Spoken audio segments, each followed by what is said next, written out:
Look at that. Fucking starting on time. Who would have fucking thunk it? Who? Yeah, NASA Beers and Friends. Friends Friend. and friends. I'm your friend. Oh, friends. Aw. But yeah. Figured early in the week. Usually when I do hangs, they're usually I'm like, hey, anybody want to hang in 3 hours? And so this week I was like, hey, anybody want to hang on Friday? Because I thought that might be a little bit give us a 5-day heads up and we'd be able to plan better. No, we're still just not doing anything other than just hanging out and doing stuff. But Thomas is here. Say hi, Thomas. Hi, Thomas. There it is. And then Keith will probably swing by. I'll probably drop the link in maybe the UK guys box and see if anybody of those. Do it. They're streaming right now, so see if you can pull some of them guys out of that stream and see if they're going to come over here. That would be funny as fuck. Who's streaming? Jake. Oh, okay. Yeah. So Kyle just chimed in. He actually apologized for making dinner. He said, yeah, sorry, making dinner right now. So he said, yeah, sorry, making dinner right now. He's sorry he's making dinner right now? Yeah, sorry. I know he means that he's sorry he can't make it because he is making dinner right now, but yeah. Anyway. Yeah, so there you go. Window beers from Thomas saying, with Thomas saying hi. Waldo chiming in, hi guys, congrats to Thomas with 500 and Matt with having a president again. 500, would you hit 500 subs? No, I had 500 reviews. Oh, okay. Yeah, nice. I thought it was funny. Did a review of a beer with my name in it. I figured, that's a classic Dutch beer. It's been around for ages, and I did a side-by-side of a 2017 version. The day I reviewed it, it was 3 years and 1 day old, and a 2-month old version. Figured I'm going to do side-by-side. Yeah, so that was pretty cool. Nice. Is it in Dutch, I assume? It's in Dutch. I'm sorry. I did that one in Dutch because I figured I wanted to have that one in Dutch. But I did do there's another. I'm trying to do a few more English reviews in the future. I did one, the Straffe Hendrik Heritage. Mm-hmm. Yeah, I did that one in English. Okay, nice. Yeah, so you guys can see my bullshit on that. Craig might say cheers. I'll go drop the link in the into Euro guys mailbox and see if anybody wants to join from there. Like you said, they're streaming, but I don't know how long they're going to go for. Veghead, yo, what you making, Kyle? And then he said, awesome 500. He's not making 500. He's making spaghetti, but he just wanted to congratulate Thomas first. Brian is like, how you doing? YouTube available for a name of a time and materials beer? Absolutely, 100%. It is open. I will allow it. I will grant rights to such things. So yeah, we'll see what's what. But yeah, man. Fuck. It's been a week. It's been a motherfucking week. 500 beer reviews in what amount of time did let's see. I started just under 3 years ago. Okay. So, and if you don't include things like live streams and some random pop-ups with beer reviews and that, and yeah, so that's, I mean, I think it's pretty cool. I'm happy. Nice. Matthew has sent a chat message. Oh, I accidentally sent it to the one I already did, and then I sent it to whatever. But, oh yeah, no, I see. And Veghead saying, "Hey Matt, you doing pair certain foods with beers?" I don't really do the pair food with beer thing. The only time I do the pair, not because I'm against it, it's just that beer for me has always been. I enjoy it during food, but if I'm going to drink beer for food, I'm going to drink it when I'm eating food, and I'm not going to fucking review myself eating food like an asshole. So, and subtle dude. Well, I didn't realize that came out of my mouth until I said it. And I'll mention it every now and then, be like, "Oh, I think this." If it really is a beer that I happen to have that I go, "Wow, this should be really good with food," I'll mention it, and I might mention some kind of pairing, but it's not. That's not my thing. You know what I mean? No, I get it. Yeah, it is what it is. Yeah. Beers with Douglas giving us the is that creepy eyes? What is that? Oh, he's just all over me. He's been all over me all day. He's like, sending me weird pictures of, I don't know. I can't say these things on YouTube, but he's sending me weird pictures and things. I don't know. It felt awkward today.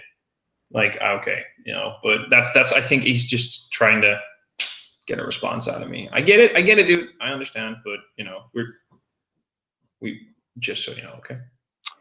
Yeah, and actually go back to Waldo. Yes, we have a president now that is actually presidential. It's very odd, very weird. It was a very surreal thing here in the States because, like, here, see if I can find it and show you guys. Because everybody knows about 2 weeks prior. Yeah, all the shit that went down, and how crazy shit was. Let me and there we go. So, in stark contrast to that, let me get back in the channel here. I'll share my screen. Application window is this. So if you see this guy here at the Capitol, this is the capital of New York. It's in Albany. So during Biden's inauguration, there was going to be this all this stress about how that shit was going to happen again. And this guy showed up, and he was the only person at the Capitol. Like, he showed up, and he's like, I really honestly expected there to be like 1,000 more Trump supporters here, but there's just me by myself. Yeah, look, see, that surprises me a little bit because, I mean, I know a lot of people were expecting the worst shit to happen. I wasn't expecting that, but I had expected something a little bit more. I don't know. I just expected something more to happen than what did. That one guy showing up somewhere. Yeah, it was. And that is an Albany Capitol. It wasn't the United States Capitol. So, but there were supposed to be protests everywhere, and there were. But it was pretty par for the course. It was very, very normal outside of the pandemic thing, where usually the inaugurations, it's packed to the gills, shoulder to shoulder people. That obviously wasn't the case because of COVID and because of the security concerns. But it was pretty all right, man. It was shit. Like, the most impressive thing was when it comes to all of that stuff, is that a lot of people, right-wing people, QAnon people, I don't even like saying that word because I don't want to give them any kind of their name even in my mouth hole, but about the how slow and senile that Joe Biden does. Like, the dude, like, he basically held 5 speeches. He walked I think 12 miles and worked from 6 a.m. to 12 a.m. and signed 50 executive orders and did all this shit in one day, which is he probably did more in one day than Trump did in 4 years.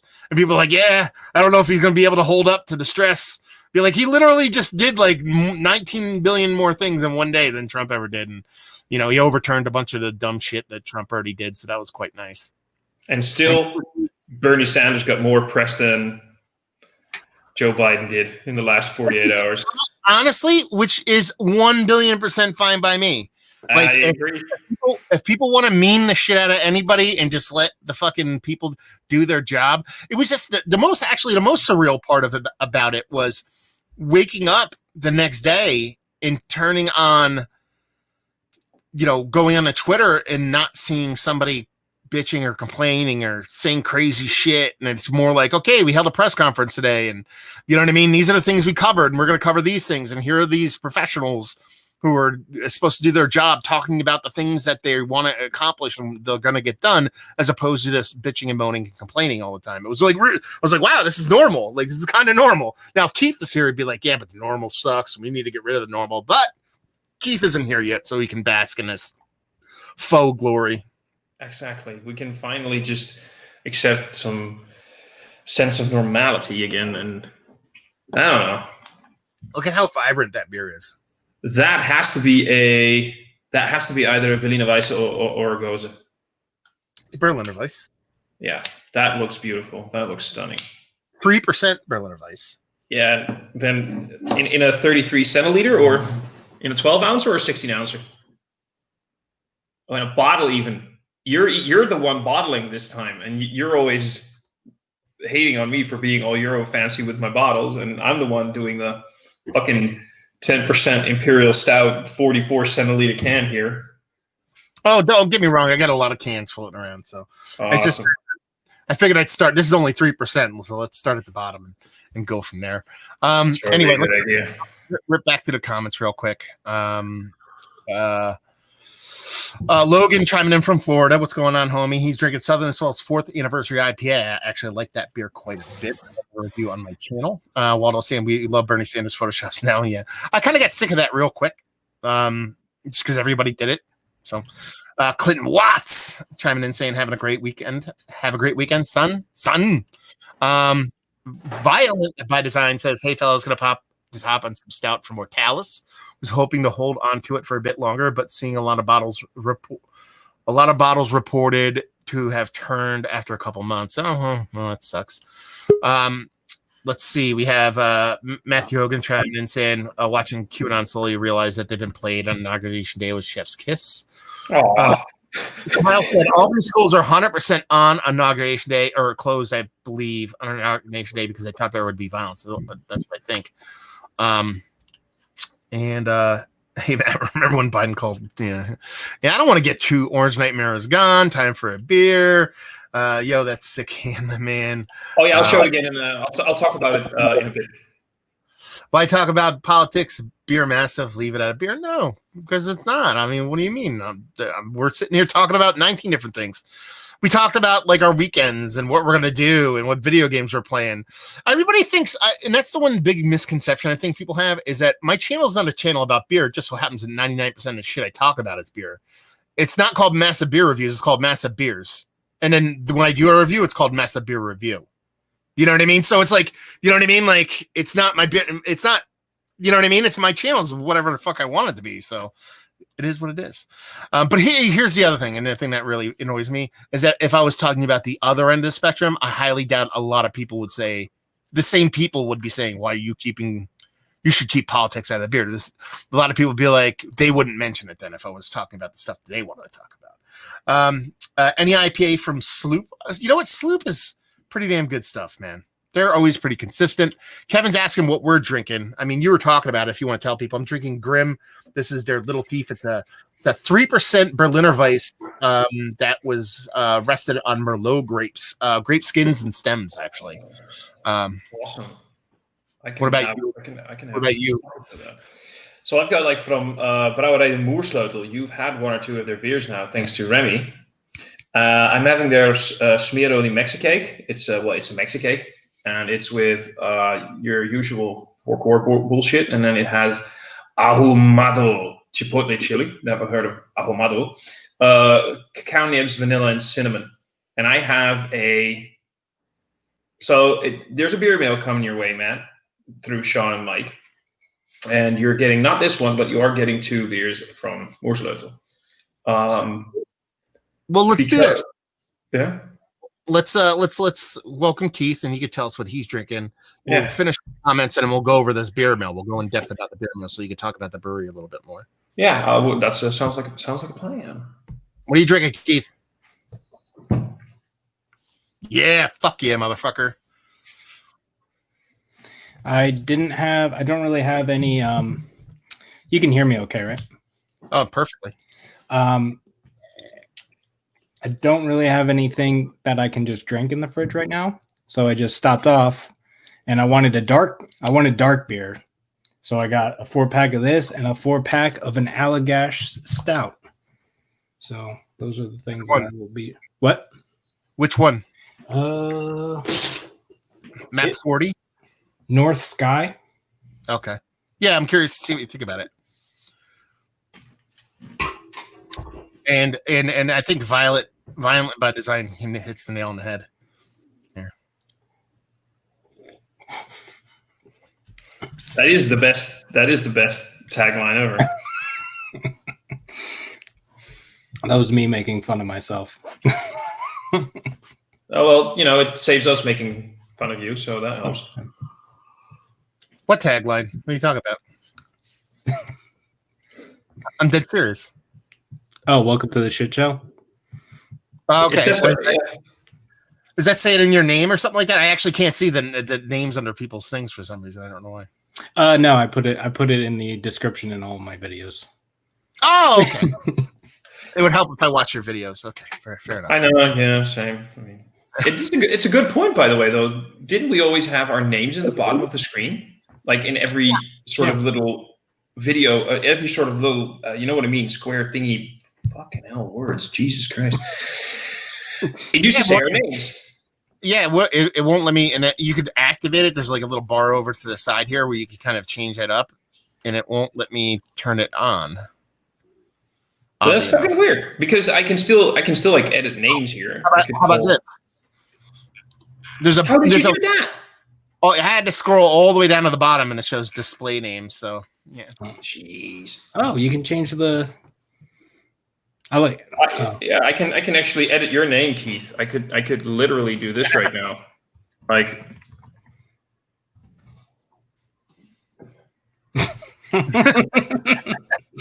And you can do that. I don't know. Do you? I don't know if you. I can do that. I just thought it was funny. I can change it. No, I'm okay with that. That's fine. Awesome. Let's see. Let's go through these comments real quick, and then we'll talk about that beer mail. We have, and then Clayton actually said, "Missed a live unboxing, but glad it all arrived safe." Clayton just sent off a beer mail to me. That was the one that you watched, Thomas. And I just did an unboxing before this one. So it was a Treehouse Lager, 2 mystery beers, and another beer that I'm forgetting for some weirdo reason. Anyway, so Thomas, let's talk about this beer mail. So, well, I'm not going to spoil the entire beer mail. I'm just saying. No, that's fine. The damn thing finally got shipped because I was waiting. See, that's the thing. It's not a beer mail from just me. There's some stuff in there from Douglas, from Beers with Douglas. Yes. So there's some stuff coming, and there's 2 beers in there from me that are from this brewery, Brouwerij de Moersleutel. And the reason that I send it is because I have a love-hate relationship with this brewery. And it's because they are, for me, my first ever review was from one of their OG beers, one of the core range beers, when it was still in bottles. And they became one of those breweries that started to experiment with all the crazy shit from America. And you guys really started this revolution with, at least from my point of view, with the lactose, the milk stouts, the big, bold, imperial milk stouts. And they kind of wanted to get into that, but forgot to realize that lactose is supposed to be an adjunct and not like the prime ingredient. Now they're dialing that back in now, but I still think that a lot of their stouts are on the maybe tad too sweet side. So that's why I figured I want to send you 2 of their stouts and see what you think. So this one is not one of them, but yeah, I'm just curious to your thoughts on it, and the rest of the beer mail you'll just have to see. Because you had one of, sorry? Well, the other thing that I wanted to mention about it was, I'm not quite sure what the beer is, but there's beers in there that will cause us to have like a what is it? A 5-way beer review, correct? Give or take, yeah, 6 people in total. Okay, that's a beer that's from Douglas. I'm not going to say anything about the beer just yet, but the idea is that I have that beer, Douglas has that beer. The idea is that if COVID and everything allows for people to be together, but in a social safe distance, and I know that Sean and Mike have done it, I know that you 2 have done it, that you and Keith share that beer, and Sean and Mike share that beer, and then Douglas and I will pop in on that live stream, and we'll do like a 4-screened, 6-person thing. It's called a steel cage match, is what it's called. It's an all down, no holds barred steel cage match, 6-person beer review. I also know that the other thing that Douglas sent you is probably gonna freak you the fuck out, because I think that's right in your ballpark, and that's something you and Keith should do as well together. He thinks. Okay, yeah, Keith and me, Keith are gonna be.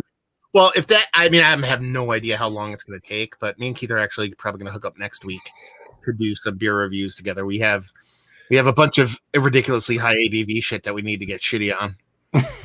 Let me check the track and trace, because according to the track and trace,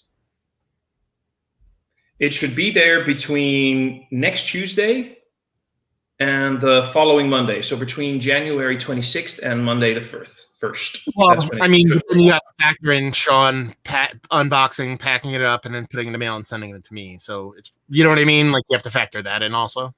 Sean's a piece of shit. Well, no, I mean, let's say he gets it on Thursday. The way I'm getting it. No.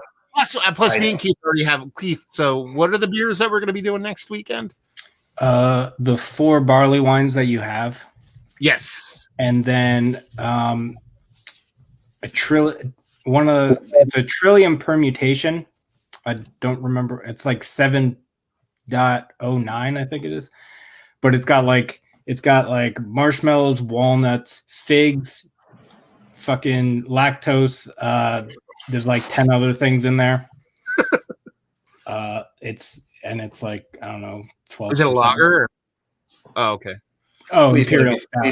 Please let it be a lager. Please let it be a 4% ABV. Yeah. Fucking adjunct, and then bourbon barrel aged 4% lager. I need that in my life. I don't know why.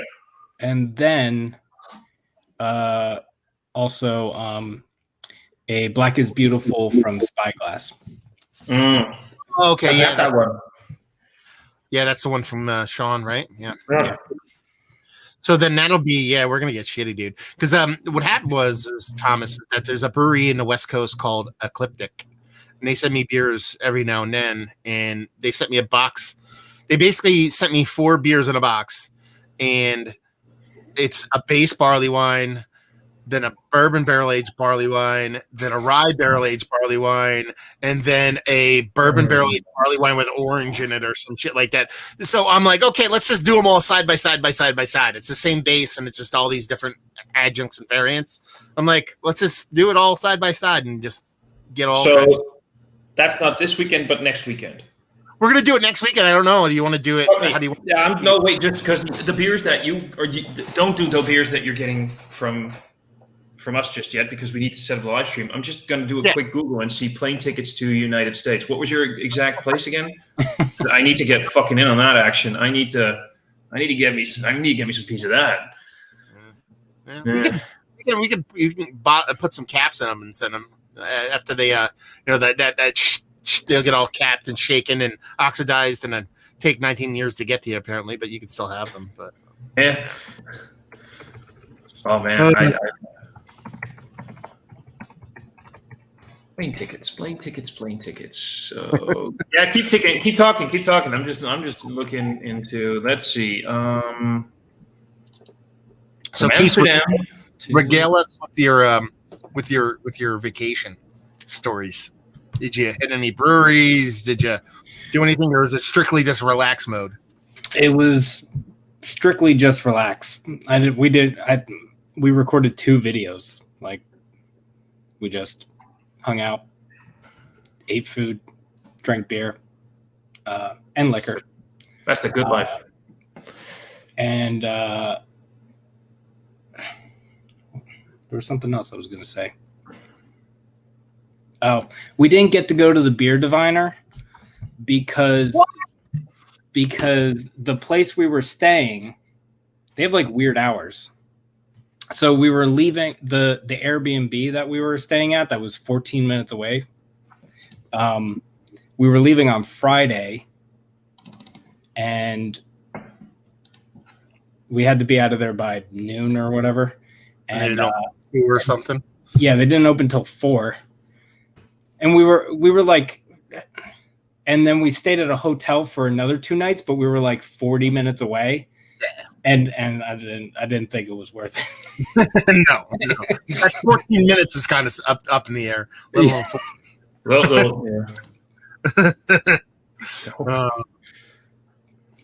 yeah, strictly. Well, at least the 5 days at the Airbnb were like strictly vacation, relaxation. and then we did more because the hotel we were at was closer to like things, so we went out and we went to right in front of the place we were staying is the Yankee Candle store, but they have a second floor where like all the first pours and like all the weird things that don't pass quality control are. So we ended up going there twice and bought like $200 worth of candles. So that was fun. Defective candles. Yeah.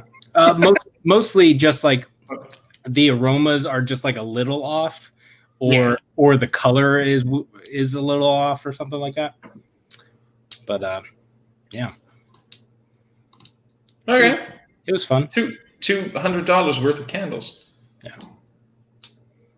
You guys overseas don't know about Yankee Candle. That's cheap. That Yankee Candle. I don't know anything about Yankee Candles. I'm sorry. I don't know. I've never bought a candle in my life. No, that's not true.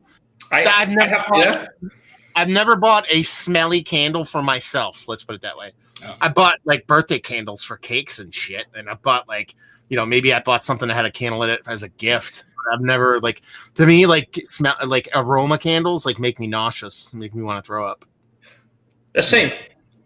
I have bought one scented candle in my entire life, and I think that that was like a year ago, and I think it's still not even fully burned. I figured, what the fuck? Why not? It's supposed to be nice, but they just permeate the air in a way that makes me go. Yeah. Go ahead. I'm sorry. Like there's certain ones that I don't like if they're too sweet and stuff. But I don't know if I think it's a Yankee Candle brand, but it's called Woodwick, and they have wood wicks, and they like crackle like a fire. They're actually pretty cool, but they have a bunch of like they have. Those are most of the ones that I bought because they have one called a humidor, and it just smells like cigars. Ooh. Yeah, it's now that. See, I don't smoke. I used to smoke, but like a good cigar every now and then, I'll enjoy that. So something like that actually sounds like pretty nice. But do tell me one thing though, Keith. If you were to look at yourself right now, and you were to look at yourself, shall we say, I don't know, 4 or 5 months ago, did you know as much about scented candles as you do right now?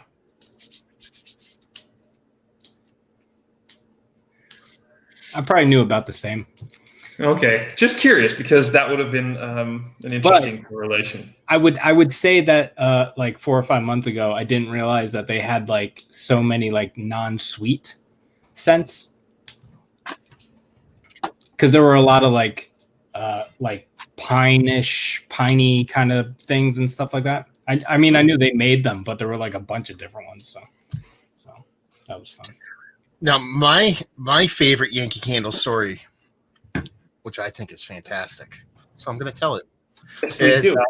Is I used to live in I used to live I guess it doesn't matter where I live, but I would, on my way to commute to work, this is probably about 10 years ago, there was a billboard.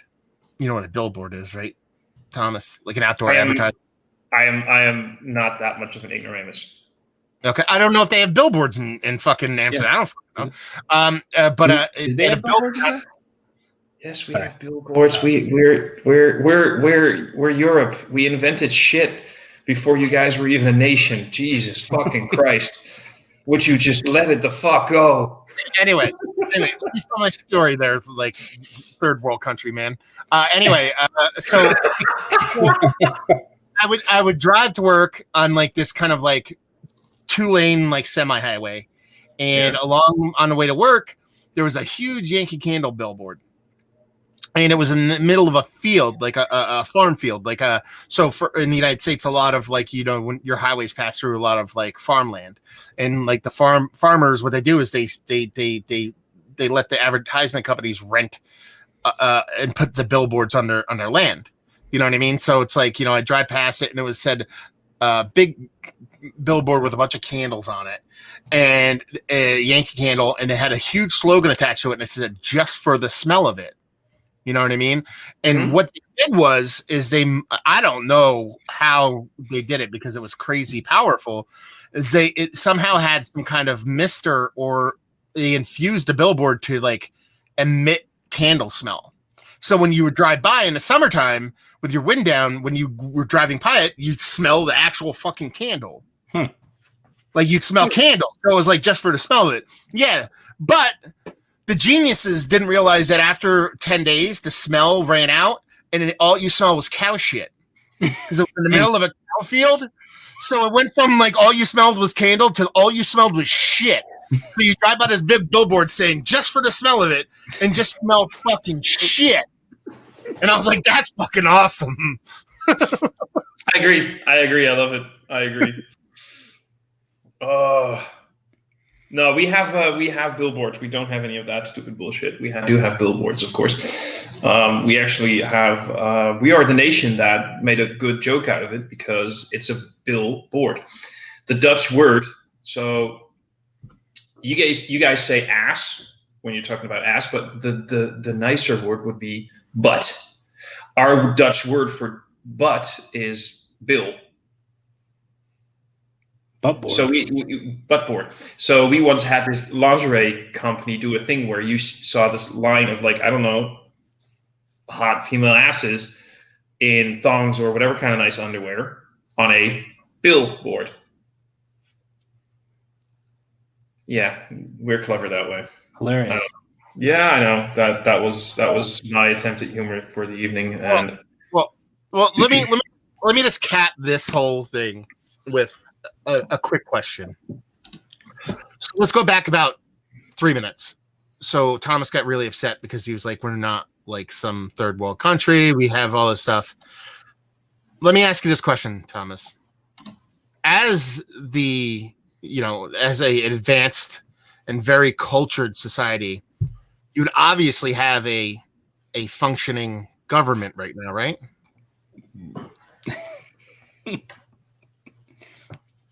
Who's running your fucking great country? Nobody. So there you go. Anyway, I have a question. I love you, Matt. I love you. Do you guys? You're not fucking wrong. Yeah, sorry, Keith. No, it's fine. Ask your question. I want your question, please. Maybe you guys should invent some manners over there.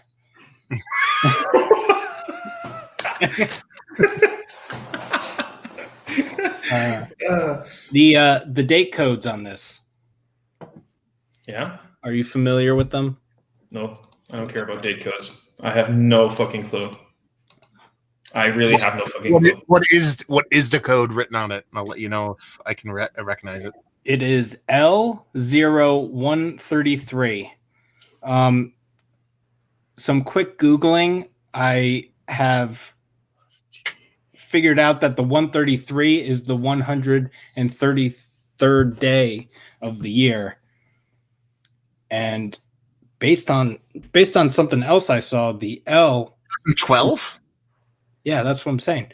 Because that's why I'm asking. Because hold it up to the light. Is there a Merc ring on the neck?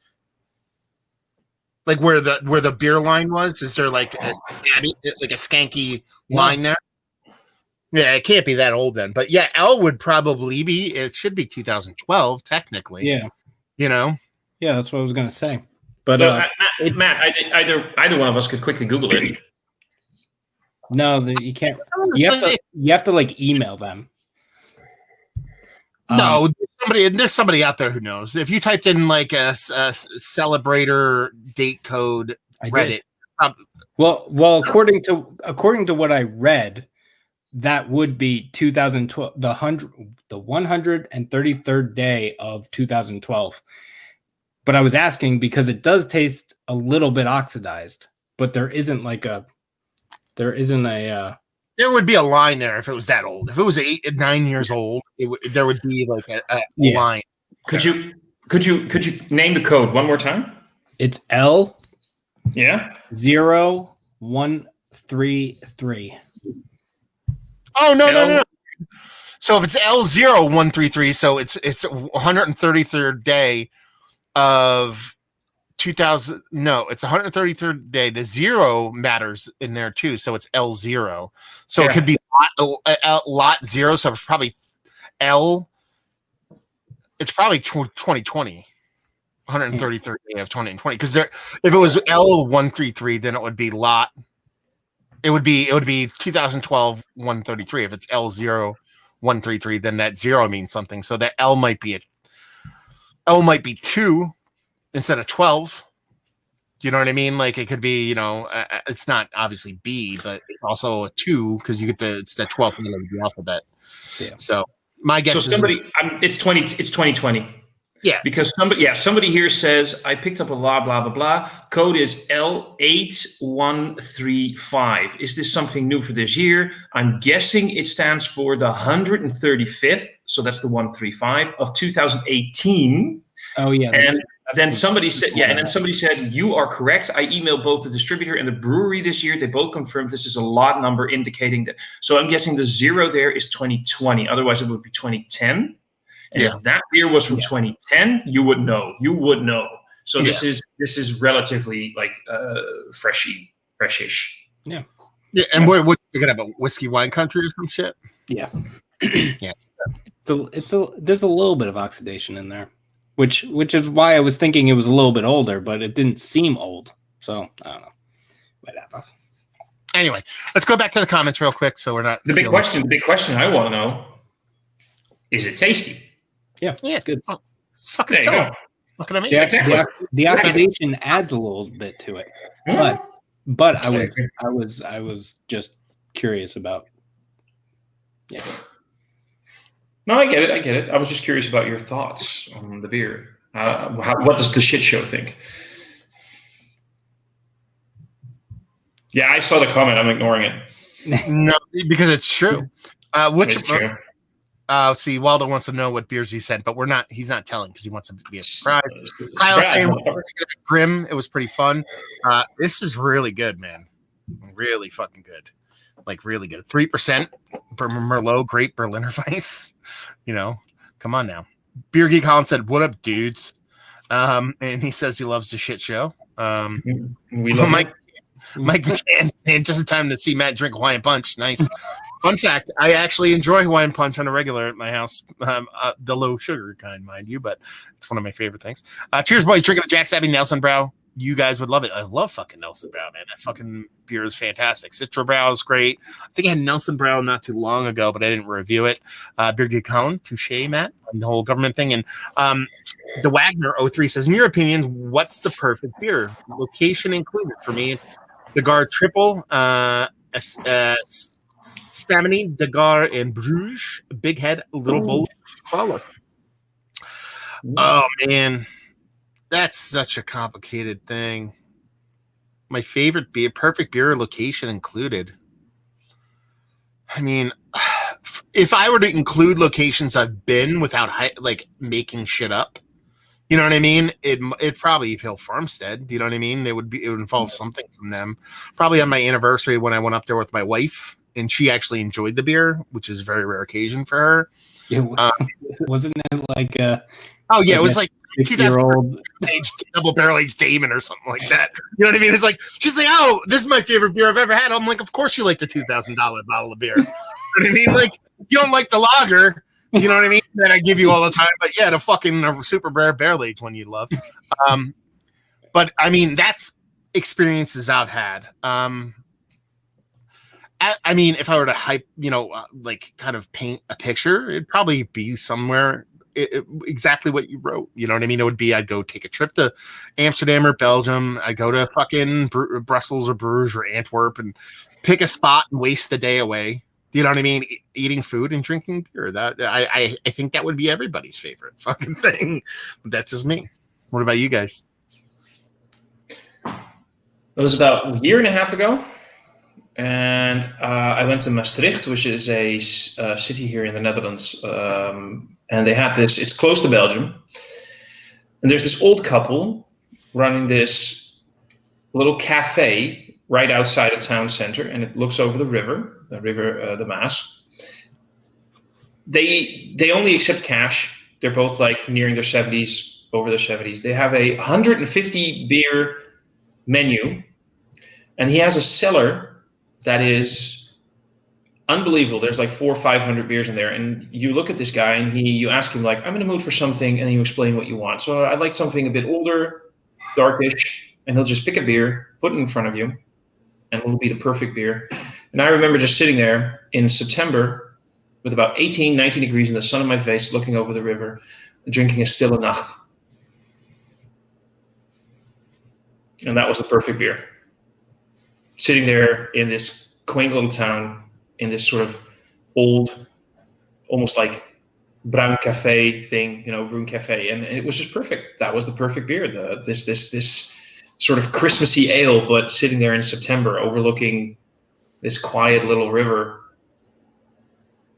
I just loved it. And like just to like kind of circle back on what I said, and just to give it a little bit of context, is that it's not so much. I mean, Hill Farmstead's beers and that choice of mine being that like what Thomas explained to be what I would envision doing. But the reason why Hill Farmstead's the answer is not specifically because it's Hill Farmstead and their beers are great. Like one, you have to go to Hill Farmstead, and not by you have to go. Like you don't go, hey, we're passing Hill Farmstead. You want to stop by? Like you have to purposely go there. Like there's great, you drive gravel roads for 15, 20 minutes. Do you know what I mean? Like there's no cell service. You know what I mean? Like you're in the middle, so you can't use your fucking phone. You're in the middle of fucking nowhere. It's beautiful. There's actually, even when I've been there on like release days or festivals, it's never really packed. You know what I mean? Like if I've waited in line in Hill Farmstead, I'm like 20th person, and it's not like I got there mad early. You know what I mean? Like, I don't know about you, Keith. What's the? Have you ever been there where it's been insane, the line, and it's been crazy? I mean, I don't know. The only line that gets insane sometimes. I mean, unless you go on like a super rare release, like those lines can get crazy. Like super rare, like some people don't walk away without getting things rare. But the only line that really ever got crazy was the growler line, because there's no limit for the growlers. So some people would show up with 30 growlers, and you're like 4 people behind that person, and it takes 40 minutes for them to fill that person's order. So like you're like that line can get a bit trying sometimes, as far as my experience going there. Yeah, I mean, the only really negative about Hill Farmstead, honestly, was the fucking bathroom. They got like a bathroom for one person for like the whole fucking place. Oh yeah. How many people can they fit? I don't know. It's a single person bathroom. It's a single bathroom. Or for the whole. Yeah, for the workers and like everybody, I think, just goes into one bathroom. They do have 2 porta potties outside now. Yeah. But that's now. You know what I mean? Like, yeah, it's like, but that was like, there could be 40 people at the brewery, and you only have one bathroom for both genders, and only one person can fit in a bathroom at a time. Like it's a toilet in a small room about the size of a closet. That's it. So that was probably the only poop part about the Is that even up to code? Like, it's Hill Farmstead. They write their own code. Okay. Let's put it this way: they live in the middle of nowhere. The chances of the health inspector in their county is probably the dude's uncle. You know what I mean? Like it's probably Glenn Hill is like the fucking health inspector. You know what I mean? Like, because it's like literally, dude. Like I can't. Like I'm not exaggerating. Like you can't get there without driving on a gravel back dirt road, non-paved road for minutes, like 15, 20 minutes. Like it's not like a normal place. Like you can't just drive there on pavement like a normal human. It's just fucking crazy. I need to fuck. Yeah. Okay. Plane tickets. I checked plane tickets. It's a bit too expensive right now. I'll check again in a few months. Okay. Yep. What do you stuff yourself in a box and post yourself here? The weight. Plane ticket will be cheaper. Oh, yeah. What about you, Keith? Is yours Hill Farmstead, or you got something else? I would say based on,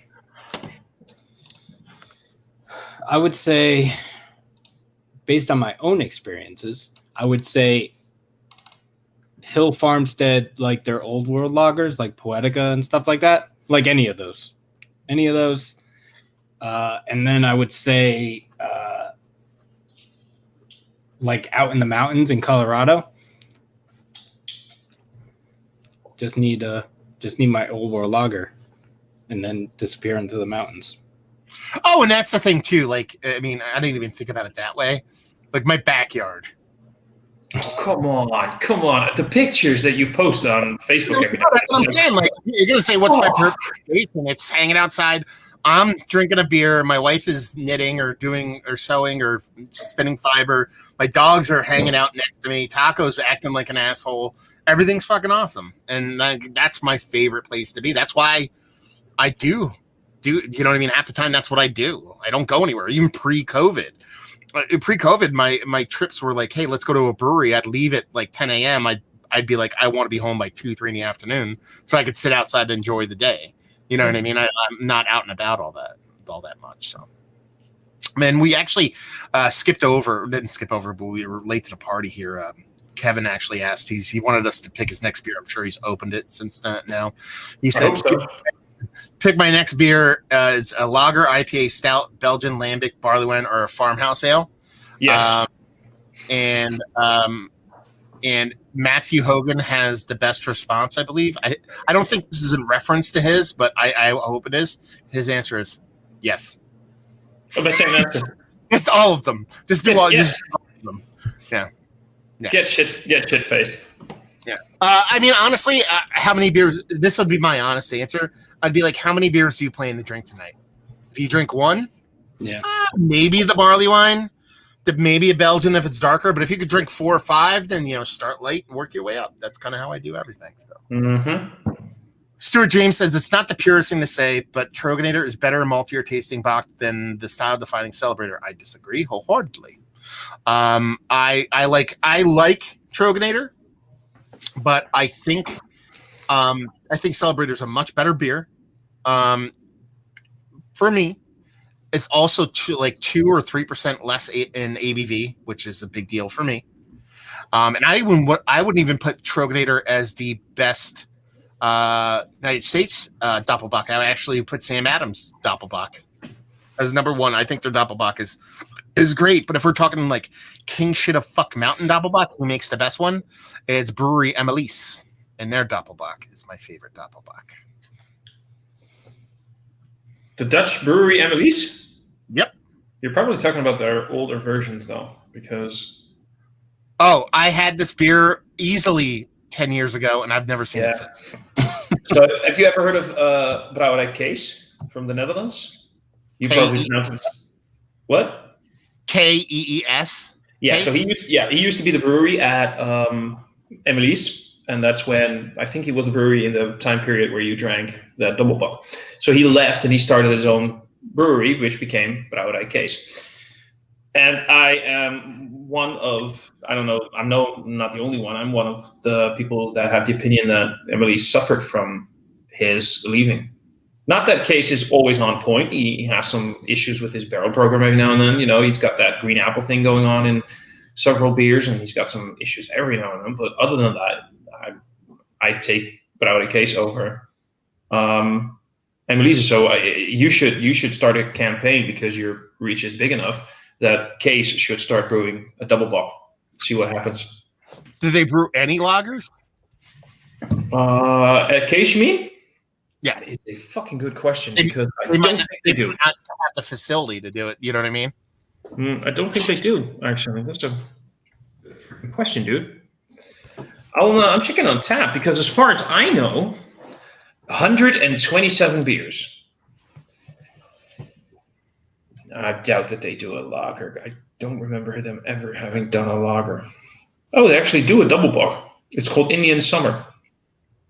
I forgot about that one. Just keep on talking, because I got a whole list of beers to check. Tyler chiming in saying hola from Eastern PA. What's going on, homie? Where in PA are you? Chris Haas saying, do you prefer a beer from big brewery or smaller, less known breweries? Both, man. I don't really care. I mean, big brewery, what's your definition? I prefer I prefer beer from Barrel of Monks over Budweiser. But I mean, if you're talking about, Bell's or Sierra Nevada versus a tiny brewery, I like it all. I probably gravitate a little bit more towards the smaller breweries, is because, one, you trying new stuff, because a lot of the bigger breweries are producing the same things over and over again. You've already had it, but also too, you're helping out the little guys. They need a little bit more help than the bigger guys, even the perceptually bigger guys. But I just want beer, man. If it's good, it's delicious. Agreed.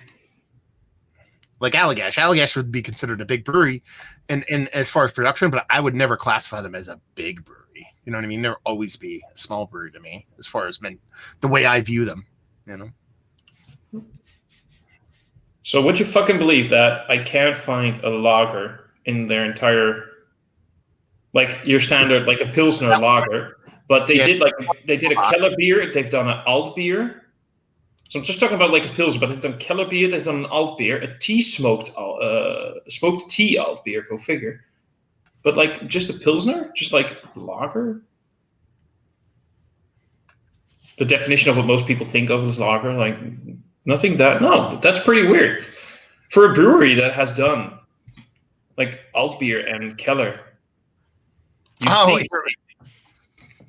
Actually, Matt Meditors actually writes basically the same question, and this is who Matthew Hogan was responding to. He's like, I shut down my work laptop. Should I crack a Dovetail, Hop Butcher, or Perennial? And that's what he said yes to. Like, it's all three. Yeah, I mean, depending on what you're up for the whole night. If you're drinking, if you're planning to drink three beers tonight, and I'd open a Dovetail because they assume it's a smaller beer. I'd go for that Hop Butcher for that middle of the road, not middle of the road quality, but middle ABV hazy, and hopefully the Perennial is a barley wine or a stout, man. And Matthew Hogan says yes. Joe Gonzalez chiming in saying hi all. D Wagner says thickest stout you guys ever had. I actually don't know the answer to this question. Thickest? Like you mean mouthfeel or dense? So I know I can't remember which one it is, but there's been several times I poured a beer and I went, holy fuck. Like, because it looked literally like fucking engine oil. Yeah. You know what I mean? Like that. Now that doesn't reflect the mouthfeel technically, but more often than not, those beers tend to be dense and thick. I don't know. I sometimes forget that shit. Like, I'm not. I know there are people out there with like 8,000-9,000 chickens and Untapped and that kind of bullshit and whatever. I'm not that high up, but I often remember like I was impressed with a beer, but then if I have to think of what was the thickest one, what was the sweetest one, the creamiest one,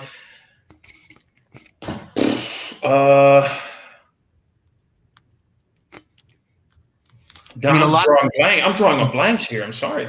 Yeah, I mean, just to fire off a few that I don't know which beer it was, but these breweries tend to make the densest, thickest stouts just off the cuff. So, obviously Angry Chair and Cycle do some pretty hefty big ones. Puhala does some pretty dense fucking big ones. You know what I mean? Like, I'm trying to think who else. I mean, Kane can rip off a pretty dense big one. A side project ones can be a little bit kind of heavy hitters. I know I'm missing somebody. Mortalis can get pretty fucking hefty on some of their beers. So there's some breweries that really fucking kick it on that fucking hefty tip. And speaking of the brewery, we have Stuart James actually chiming in and says Ruminator by the brewery kicks ass of any Bach for the over-the-top King of the Hill Bach. Yeah, but it's fucking, let me guess, Ruminator by the brewery, I'm going to guess it's fucking 15% alcohol because it's fucking a brewery. So I think you're cheating there. Yeah, you can just imagine that at some point they're going to go like we made a Pilsner and it's going to be like 8.7% ABV and they're not going to call it Imperial. Oh no, this is not the brewery. The brewery Ruminator.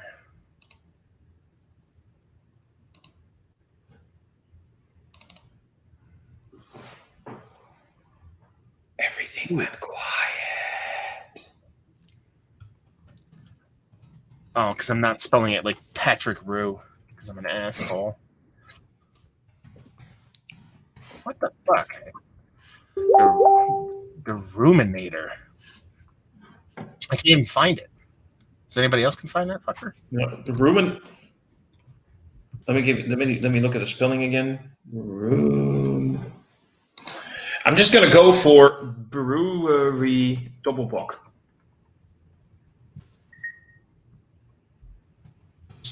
See what I get. 10%.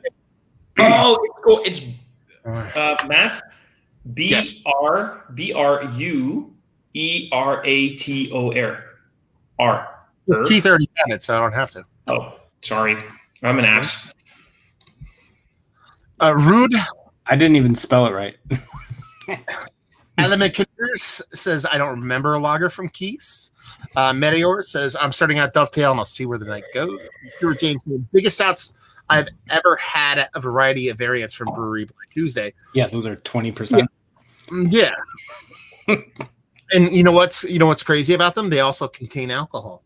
I don't know if you guys know that. It's always been one of my favorite things about brewery beers. They all say contain alcohol, and I'm like, really?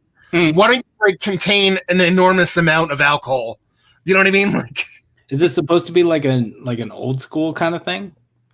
Because I feel like that would be something that they used to do on stuff that says contains alcohol. I don't know. Yeah. Kevin chiming in saying Devil's Milk from Dew's Claw. I remember Devil's Milk. Devil's Milk, if I'm remembering correctly, is like the poor man's version of BCBS, right? Doesn't ring a bell, dude. I'm probably too European for that. Did you guys get Bourbon County yet? Yeah, didn't I tell you that I already filmed my review? Yeah, he did Devil's Milk is a wine. Okay. 3 or 4 days ago, right? Yeah, I filmed it last weekend. I got let's see. The official release was today or yesterday, I think. So most people, but I know a guy who knows a guy who knows a guy. So I got my bottles in a little bit earlier. I reviewed it. I liked it. I talked about it with Mike. My review will come up soon. So apparently, what I never knew is that there are several batches. They're not all bottled on the same date. And his was bottled somewhere in July. Mine was bottled in August. And I felt mine was actually slightly overcarbonated. And I don't know if anybody ever had an issue with feeling that Bourbon County was slightly overcarbonated, but it had that it evaporated on the tongue just like a little bit faster than I'm used to with Bourbon County. Like it had that sort of prickly, spritzy thingy going on, and I don't know. But fuck you, Lee. Sorry. Fucking hell. Okay. First off, opened is still not my last name. Thank you very much, Matt. It's Thomas, of course, but you pronounce it as Thomas. Hogendam. And I have a very lovely way of making sure people know how to pronounce it. The first syllable of Hogendam is very easy. It's ho. Now I know you guys know how to say ho. Ho. Gen. Dam. It's as easy as that. If you guys can't do that, go fuck yourself. So Hoogerdam. Tommy Hoogerdam. There we fucking go. Oh my god, I love you guys. I'd pronounce it like Ho Come Tom. Ralphie boys and him. Ralph made this beer. Helped make this beer that I'm drinking right now. 2 miles, fucking with you 2 miles. Jesus fucking Christ, Kevin. I'm never gonna live that down. So Keith, you just I think we're officially you post more channel updates and actual review videos. Yeah. So what's the deal with that? I'm just going in a different direction. I'm just updating the channel instead of doing it. Did anybody make fun of you in this time on the channel updates? Call you? No, I'm actually very disappointed that nobody commented on my mustache. I thought I was going to get a bunch of things telling me that I look like their dad, and I'm very disappointed. You hear that, everybody who watches my videos? No, we all watch a video.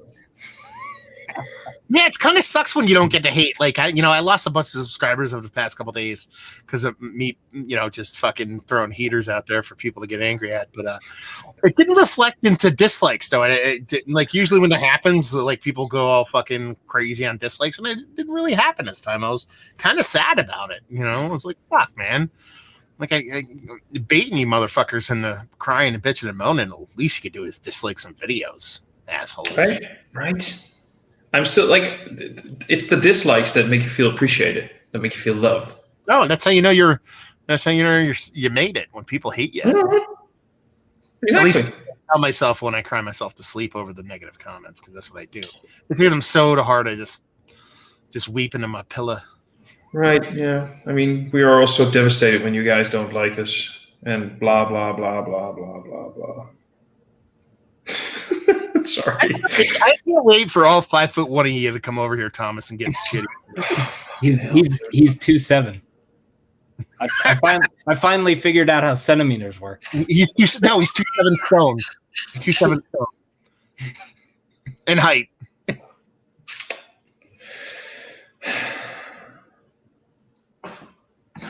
I hate the fact that I have to do this. You're staying up late for this abuse. You're like I can't wait to stay up late. So the guy with the weird. Jesus fucking Christ. Anyway, so let's all have a nice stream right now and enjoy this shitstorm the way it's supposed to be. Sorry, I've always wanted to do that. It's okay. I only put you mildly hard when I meet you in real life. Yeah, I know you do. Can't wait to cuddle you and whatever. But yeah, no, I completely lost my train of thought here. Let's get back to Keith. Kind of curious about some things. Yeah. What's the next video going up? Do we have reviews? Like what's going on? Oh yeah, I recorded some reviews yesterday, and I recorded some reviews the night before. One of the, as I outlined in my last update video, one of the reasons why I don't do it is because my laptop sucks and editing videos is a pain in the ass. So like most of the time I just don't feel like doing it. But I have I have committed to to no later than next Wednesday being more consistent. So I'm recording videos and I'm just kind of waiting to get a little bit of a backlog just so that I can get ahead a little bit. But I have plenty of beer to do. I just have like other things to do and whatnot. Well, I mean, I don't know if you've actually looked into this, but have you ever tried to find what's called a container editor as opposed to using like Final Cut or Premiere? And by that, I mean, do you know what I mean when I say container editor? No idea. So on Windows, there's a program, and I shared it with Thomas. There's a program called Avi Demux. I love it. I love the fuck out of it. Yeah, and what it does is so there's two ways you can edit a video. You can trim it and change everything you want about a video, and then what that you do is you export the video, and it has to what's called render, which that's what takes forever on your computer is the rendering, right? Yeah. Like when you render, it takes forever. So then there's what's called container editors, which is what they do is you're just trimming the beginning and end, and it's not actually re-rendering the video. It's just cutting the beginning and end off. And it takes like what, 10 seconds, Thomas? Depending on the processing speed of your system and how the file size of your maybe minutes. As opposed the only thing with that is there's a lot of background noise and stuff. So I do use like a couple of things as far as like there's audio editing. There's a couple basic audio filters in there too. I think there's noise. Oh, is that? Yeah, it's not. I wouldn't know. I've never fucked around with those. If I have audio issues in the background, I'll tell people, like, honestly, if you hear something in the background, it's the dishwasher, it's the washing machine. If you don't like it, just stop watching. Well, I mean that's obvious. I mean, when you're dealing with videos, if you have audio issues, it's not like how do I get rid of the bad audio issues? You fix why the noise is there. Yeah. You know what I mean? And what is it that noisy at Katie's or? Well, I usually record videos right here, and the refrigerator is right there. And when it kicks on, it's like really loud.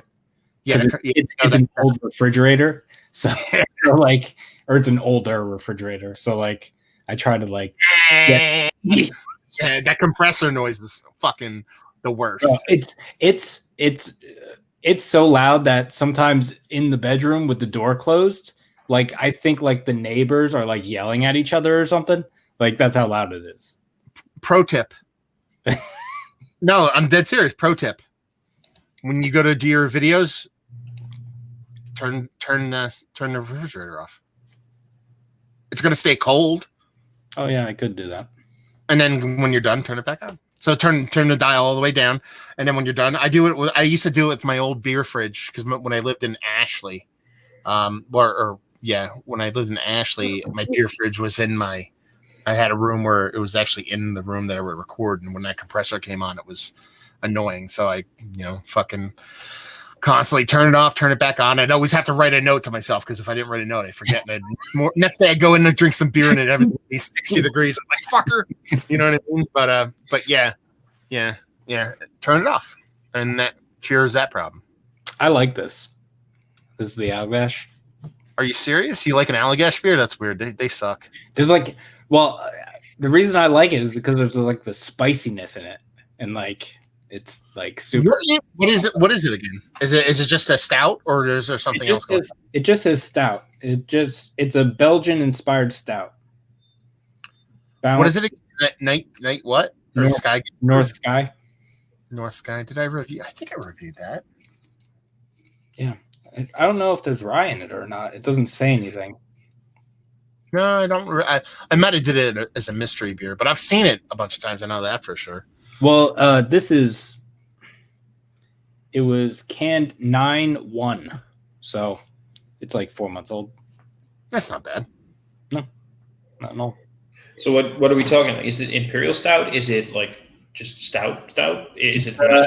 Just a stout. It's a 7.5. Nice. Belgian yeast imperial stout, like Allagash is. Maybe that's where that spiciness is coming from. Maybe. Yeah, they pretty much everything they do is Belgian yeast based. So yeah, I can dig it. Yeah, they're one of the best breweries. They're not just one of the best breweries in the United States. They're like, so I'll tell the story. I've told it before, but it's awesome. So like, when the person was asking one of your best kind of environments to drink beer. So Allagash has been around for a very, very long time. And they're one of the original OG breweries that have probably been around, off the top of my head, at least 20, maybe 30 years. And they're in Portland, Maine. And probably about, I would say, right around the year 2000, their bottles started to show up where I lived in Pennsylvania. And all their beers are like Belgian Double, Belgian Grand Cru, Belgian Quad, those kind of things, and proper 750s, cork and cage. But the thing is, they were like $8.99 a bottle. You know what I mean? Like American. So it was like, holy shit, I'm getting an awesome Belgian Double. Like it tasted like a Belgian beer. It didn't taste like an American brewery making a Belgian beer. So I was like, this is fantastic. So I ripped their beers. And then they stopped distributing in Pennsylvania, so they went away. And I was like, God, it fucking sucks. So every now and then I would go out of state and I'd find their stuff, and still, I loved Allagash. They're great beers. But I've never visited the brewery, and I was like, made it a fucking like thing. I'm like, I have to go to Allagash. I just eventually have to make it there. And about 5 years ago, me and my buddy George, we were like, he's like, let's go to Portland. He's like, let's go to Boston and let's go to Portland. He wanted to go to Trillium and Bissell Brothers. And I was like, fuck yeah. And I'm like, I'm going to fucking Allagash. He's like, yeah, fuck yeah, we'll go to Allagash. So like, we go to Boston, hang out, get shitty. It's actually the first time I ever met Mike and Sean from Nerd Sense. Like when they first started their channel, they're like, oh, we're going to, Yeah. Like they were just started their channel, and they're like, "Oh, let's do a meetup and just say hi to each other." And so, and like literally, we found about each other probably a couple months before that, and that was on my way back.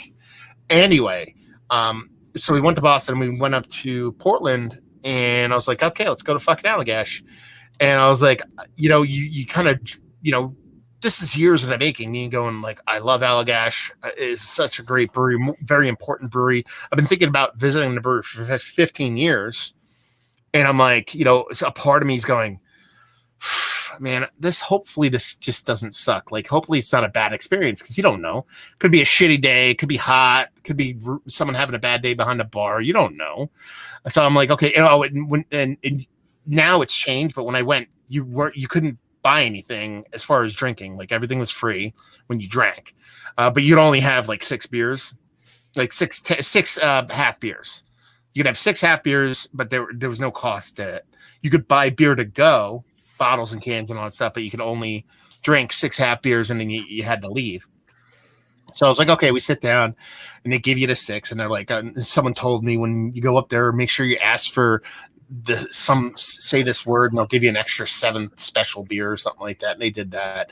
And then the woman behind the counter was like, hey, where are you guys from? And I was like, Pennsylvania. And she's like, oh, first time here. And I'm like, yeah. And she's like, have you had any of our beers before? So I pretty much went into the same story that I told you, which is like, yeah, man, I'm like, about 15, 20 years ago, I found your beers and I loved them, and they stopped getting distributed to where I lived. And just, it's always been a kind of a big deal for me to visit. And she's like, really? And she just grabbed me and George, walked us around the whole fucking place, and then put together like a 10-pack of like bottles, like they're $20 a bottle. She's like, yeah, take these. You guys are awesome. Just have fun. And just was like, okay, what do we owe you? She's like, no, just that's for you guys, because you're great people, and gave us both like 2 huge sacks of like barrel-aged crazy bottles of beer. And she's like, well, that was a really good story. It's just so fucking weird when that happens, because that's like this. That means it's that moment where you're aware of the fact that the brewers are actually very cool people, but they also enjoy people that enjoy their product. I once did this. Sorry, yeah. No, that was the thing. It was like, it wasn't so much that they were like, she wasn't trying to sell me on the brewery. I already told her I buy it all the time when I can. It was just that when I told her the story, I wasn't just saying like porky pies for her to fucking like fall in love with. I was just like, yeah, Jen. She was like, I was being genuine, and she saw that, and she was like, oh yeah, you guys are great. Let's go hang out, and I'll show you around the brewery, and then give you a bunch of fucking crazy good beer to go home with. And I was like, yeah, that fucking doesn't suck.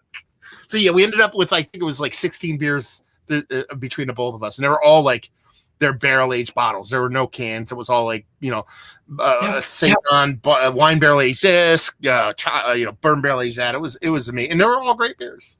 I had a similar experience once. It's just fucking amazing when that happens. I just walked away like we were at a brewery, and we did a little. What? We were at a brewery, and we had this little. Just fucking kiss my fucking. A buoy? A buoy. We had a buoy. So it wasn't a Belgian buoy though; it was a Dutch buoy. And I have ever since that incident, ever since that thing has popped up in the UK scene, I have difficulties pronouncing the word brewery, because even if especially when I really focus on it, I fuck it up. No, but we were there, and we did this it was with there's this Facebook group that I'm a part of, and we were just like, hey, let's hang out there, and we're gonna do like, hey, this is this brewery, and it's fun, and we'll just film there for an hour, do a live stream. It's gonna be great. And we were done, and they were like, you guys are awesome. You guys are awesome. And there was 3 of us there, and they started loading up. 2 of these guys were in the same car, and I was separate because we had to travel and everything. So they grabbed this box, and they just shoved it full of bottles, and lots of loaded with bourbon barrel-aged and Islay barrel-aged beers and quads, whatever. It all went in there, like 24 beers in this big box. And she gave it to these 2 guys, like, there you go, guys. These are beers for you. And I was like, look at that. That's pretty awesome what they did. And then they put a second box on there. And like, Thomas, you're on your own right here. There's a second box for you. And just threw in 12 more beers. So just over the 3 of us, they just gave us 36 of their barrel-aged beers and great beers and fuck whatnot. And just because they were like, it was so fun having you guys around here and just interacting with you guys and enjoying what we all love together, and fucking weird and awesome, and it's nice. I don't know, it's cool. Yeah, I just wanted to mention this real quick. The unboxing. I missed the note by Clayton. I actually got it here, brother. It's a very nice note. It says nothing about the beer. It just says happy belated birthday and congrats on the baby. He tells me advice. When the baby sleeps, you should fucking sleep. And he told me the mystery beers are not palate wreckers. So thank you very much, brother. Sorry I missed the note. It was missed the goddamn notes. Pro tip: tape the note to one of the beers so I don't miss it. There you go. Or put it on top of the beers, because you usually can tell what the on top of everything.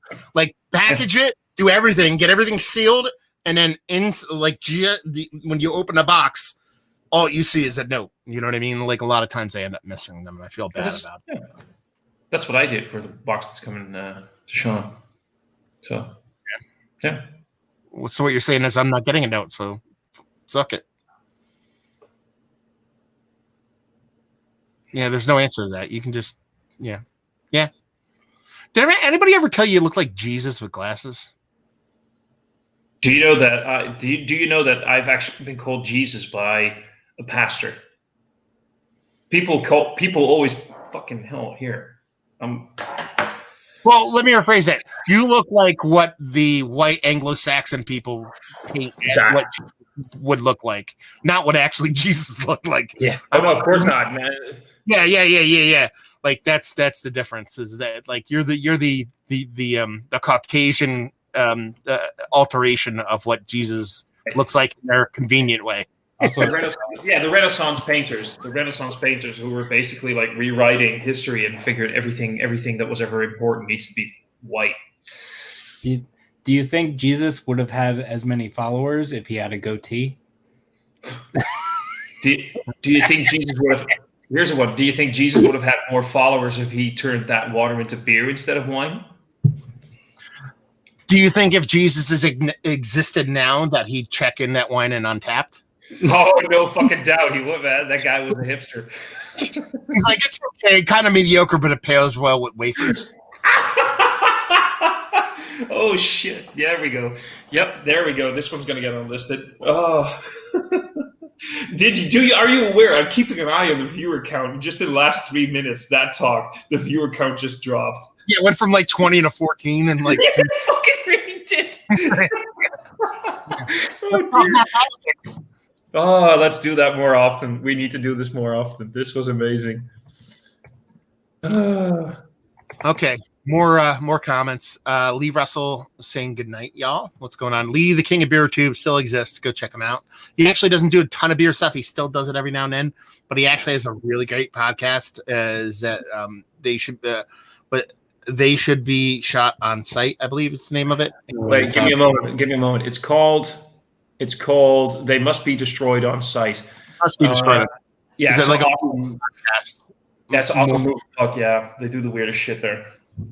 Chris Haas saying Untitled Art's Peaches Sour a la Mode is my pick tonight. I like Untitled Art. We got a bunch of their stuff down by us because even though they're a Canadian brewery, they actually brew out of New York also, so we get a ton of their stuff. Searching saying my favorite 2020 Bourbon County variant was the Brandy Barrel Aged Cinnamon Wheat Wine. I won't buy them. Not because they're AB InBev, because I bought the base goose, but I'm not paying $20 for a fucking 16 ounce of barley wine. I'm sorry. I just can't do it, especially from Budweiser. Clayton talking about that note in the box. I like Allagash Wild Fermented Belgians. I had at the brewery. They're hit or miss for me because not that they're bad beers, but I can't get down with like overly enamel ripping acidic. Not that all their Belgian wilds do that, but they can veer in that direction, especially they do a bunch of wild fermented beers in like clay wine pots, and those ones tend to come off really, really kind of vinegary acidic, and I'm not a big fan of that. Stuart James, if you're hitting Trillium and Hill Farmstead breweries, you are spending your time better than going up to Portland, and that's true. But if you're constantly going to Trillium and Hill Farmstead, it's always nice to have variants. Yeah, because well, here's the thing. I wouldn't say, "Oh, I'm going to Trillium and Hill Farmstead," because Hill Farmstead's like I'll go to for Hell Farmstead's more like I'm going to Hell Farmstead than like Stowe. Yeah. Trillium for me is like if I'm going to Trillium, I'm going to Treehouse Trillium, Boston, Portland. Like I'm not going to Hill Farmstead. Like that's too far away. You know what I mean? So that's two different kind of pass for me. Yeah. Stewart's in. That's a nice story about Dash Generosity. Yeah, man. Fucking man, Rod Todd, man. What are you gonna do? Dude's the fucking best. Jenkins, all good. Ralph, I love this. I was gonna say he is a little light for Jesus, and my family comes from the same area as Renaissance. Do you think Jesus brewed beer with Santa Claus and Easter Bunny? Hey, they're all in the same fucking vein of reality, so I would imagine so. You know what I mean? Or better yet, did Jesus brew beers with what is Santa Claus with made with peppermint candies and chocolate and lactose? Is that it? Is that what it is? Quick low before I fall in bed. What's going on, Devore? But yeah, I mean that's the thing. I don't hate on people that are love like are in the religion. You know, it is what it is. You know, I believe in. I don't know. I believe Star Wars sometimes. So you know, who am I gonna get? Just don't preach it and act like it's real and try to rip uteruses and babies at or say I don't know. You know what I mean? Anyway, let's not make this a lose the viewership thing. And just talk about Keith and his beautiful mustache that he quite disappointed people didn't talk about. Yeah. We're talking Ron freaking Jeremy, baby. I wasn't planning on doing this. I was planning on doing something else, but my facial hair isn't quite as good to do certain things. So sometimes I have to experiment, and then I find out that it's not possible. So viewer choice award here. Which hop butcher should I drink? So should it be the cold pizza? Okay. This is a Citra Vic Secret hopped IPA coming at 6% alcohol by volume. Or should I drink their choice stock, which is a Strata and Nectaron hopped 6.5% IPA? The first person to answer in the chats wins. And you know what's going to happen? After I drink that one, I'll probably drink the other one. So you'll get to see whichever one you want. So viewers choice in this one. Cold pizza versus choice stock. I should have some kind of Jeopardy music right now. That's like more interesting. Are these cans? No, they're both the same size. I was like, dun, dun, dun. I gave Keith a hot butcher beer today. You give Keith 5 beers today, actually. You did. Yeah, I gave Keith one of there it is, cold pizza. And I gave Keith a Italian Pils. What else did I give you? Jenny Cream, dry hopped. I gave you that low calorie thing. Gave you a Modem Tones beer. And what was the last one I gave you? Oh, the one that Ralph sent. Oh, yeah, the one that Ralph sent, which is the reason why I want to talk about it. Because, like I said, in the chat, you'll see Ralph or no. He works at Barrel of Monks, and he had his hand in the hazy IPA that I was just drinking.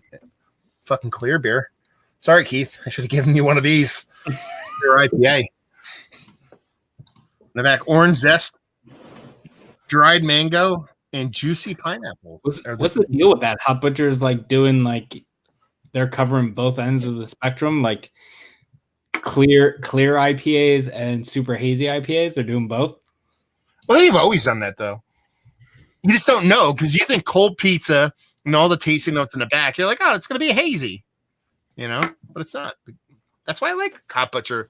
Yeah, I mean, you have a good idea what you're gonna get into, but sometimes you just don't know. Sometimes they throw you a fucking crazy curveball. That's why they're fun. So cold pizza. Do tell me there has to be cold pizza in that beer. No. It's probably just false advertising, fake news. No, it probably just pairs well with cold pizza, or Everything. at least so many different beers now they can't come up with names, so they're just like on the Wu-Tang generator, just like hitting a button and whatever pops up now they just name the beer that. You know what I mean? It's like, why the fuck not? Keith would love this beer. Love it. Fucking love it. This is like it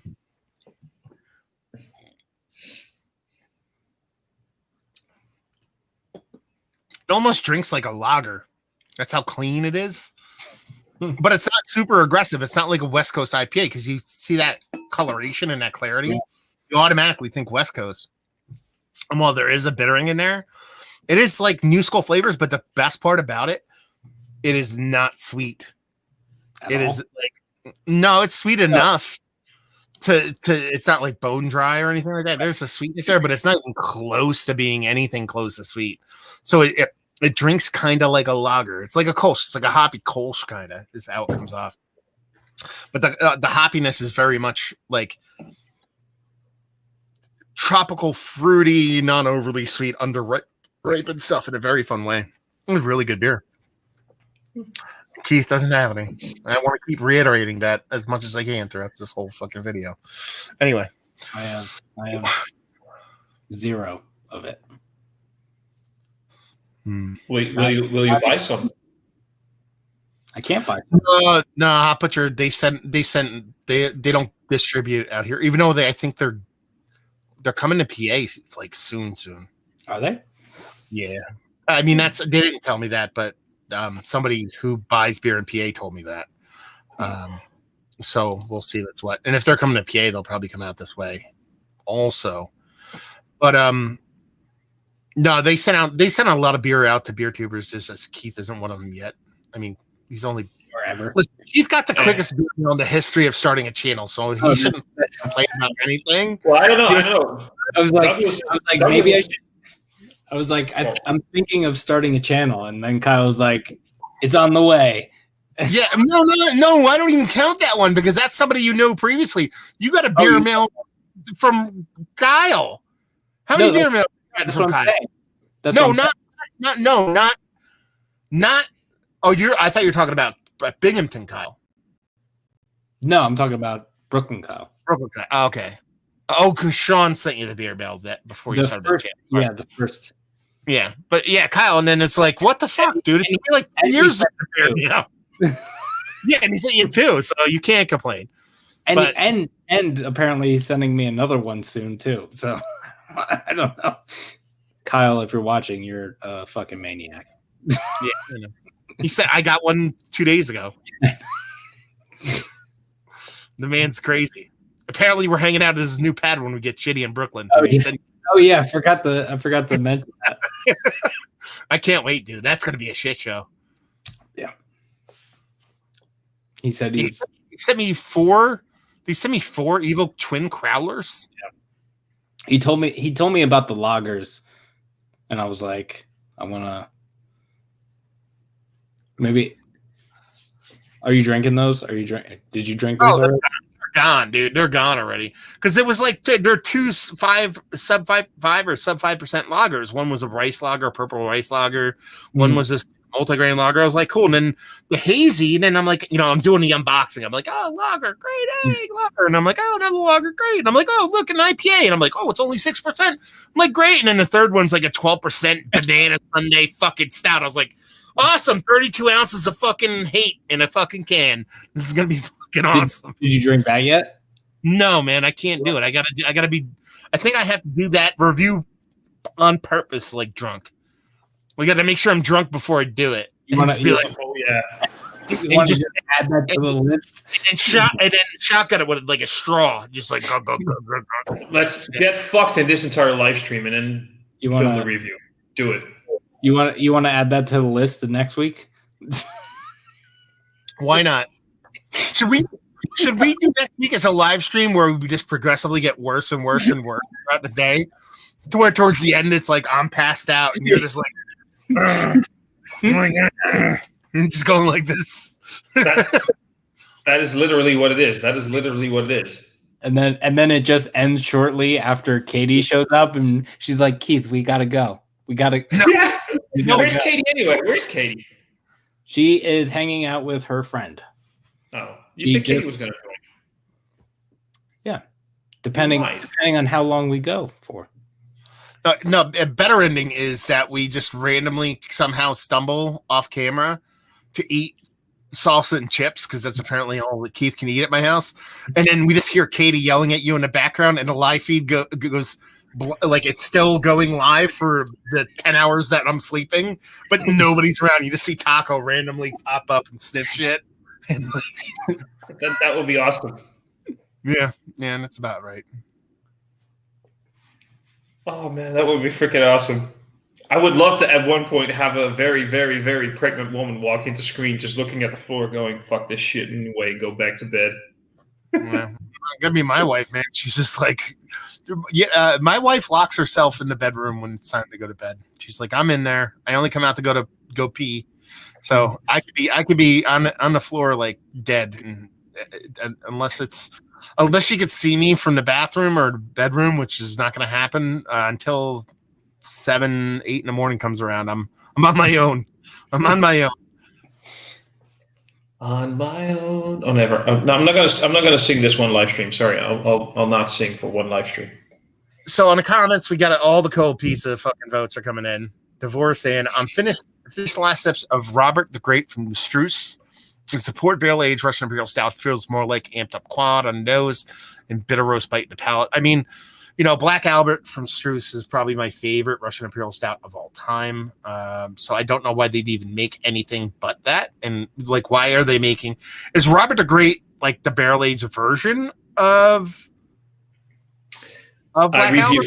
No, I reviewed it. It's a relatively new beer, I believe.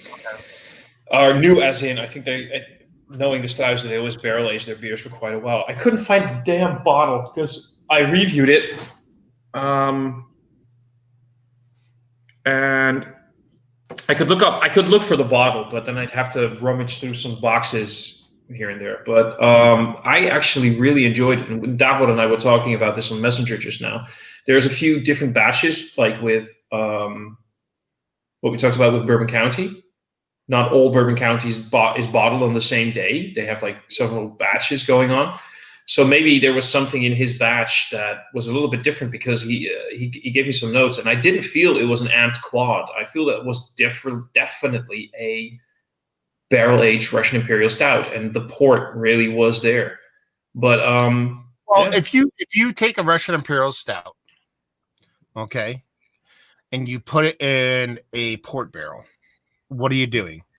You're adding oak tannins, which is a soft, woody characteristic, and you're adding port, which is a red fruit characteristic. So, one of the main characteristics of Belgian quad or dark is going to be red fruits and a soft, bready mouthfeel. So you understand where you can get that line of thinking from. Absolutely. So it makes sense, And especially from Davor, because I don't know if you know who Davor is, but this guy is off the charts when it comes to his knowledge of beer, his backlog of what he has had.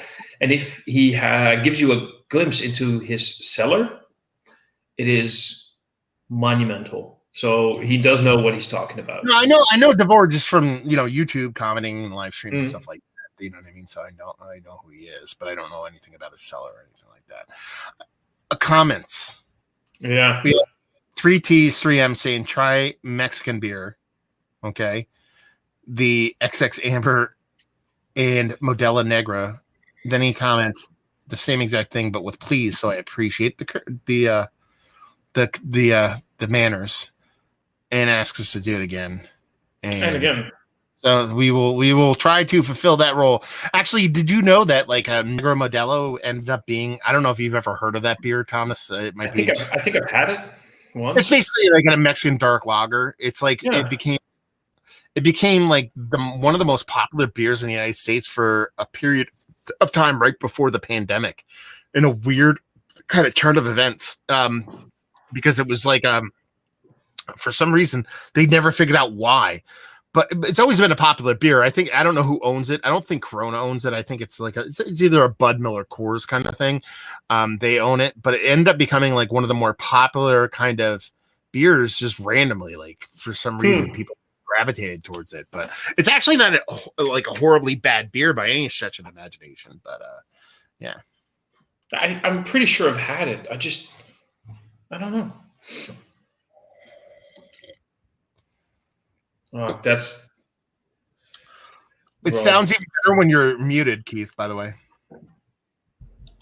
Sorry, I was listening to a voicemail. Keith's biting my style. He This went is- out of his way to try to find my glass. This is a glass from the official Massive Beer Review collection. So that is what this is. I'll tell you what. How awesome is a brandy snifter as a beer glass? It's probably the best beer glass. Isn't it your favorite beer glass now? There's one that's similar to this. It's a little wider mouth. Yeah. That's the one that I like a little bit more, but I do like this one too. I could dump this whole 16-ounce can in here and it only gets up to like here. Oh yeah. You know what I mean? It's like great. I'm like fucking more room to spare, man. This is a whole bottle of Celebrator in here. And it's like half full ish. Yeah. Yeah. Or as the Europeans would say, celebrator. Oh, yeah. Speaking of, Hello, Euro trash. how'd the chat go? I get to say that. By the way. Hey, not anymore. We're our own little thing now. Euro speak. I saw Sorry, you guys. I'm just communicating with Rob now. Okay, just so you guys know, I'm just having a little one-on-one with Rob. You were going hard today, man. I saw you and Ollie started hours ago, right? Like 3 o'clock or some shit like that. My time 3 o'clock, so about 4 hours ago. We did a couple of live reviews of a new brewery from the UK called Beak, who have captured my imagination. And so we did it, and Ollie lives really close to them, so we did a couple of live reviews of that, and then we did a stream after for any stragglers. What was it about Beak that piqued your interest? It is just damn good IPA and just ridiculously well brewed beer. It's nothing crazy. It's not going to it's not silly hype adjunct or anything like that, but it's just ridiculously well brewed beer. Did they come out of nowhere? No. Actually, they sort of paid their dues a little bit. They've been around for quite a while, and they were like cuckoo brewers, essentially going here, there, and everywhere. And then last year, they got their actual physical brewery. And then the first beers I had from them were tail end of last year into this year. And they're just fantastic. I mean, so the beers. So the first beer I had from them was that, which was Self-Portrait Pale Ale, 4.5%, and I was blown away by that. And I was like, okay, what else do they have to offer? And then jumping up to like 6% IPA, just like ridiculously good. And then tonight we had like a 10% coffee vanilla imperial stout, and it's just all good. I like the labels, man. Yeah, It's very different. Well, I say it's like if Mikkeller kind of on acid, more acid, like rudimentary kind of way. Yeah, I was the same thing. Well, not on acid, but like that really reminds me of Mikkeller. Yeah, it's good stuff. It's just one of those things where it's just I don't try and chase too much like hypey stuff, and it's just damn good brewed beer. To say it in a less eloquent way, damn good brewed beer. It's COVID times, so it's probably everything. But is that like available to you at the grocery or like? No. These are a pretty damn small brewery in an industrial estate in the southwest of the UK. So then they're near Ollie, and they're very small fry. Well, did Ollie send those off to you? No. I got them. Funny enough, I ordered a load of their beer, tried them. I was like hooked, and then I ordered a load more. Funny enough, from Cloudwater. Cloudwater's bottle shop, Cloudwater's online store actually got a load of Beak beers in, so I ordered from Cloudwater with a load of Cloudwater stuff, and then I was like, Ollie, they're near you. Let's do a live review.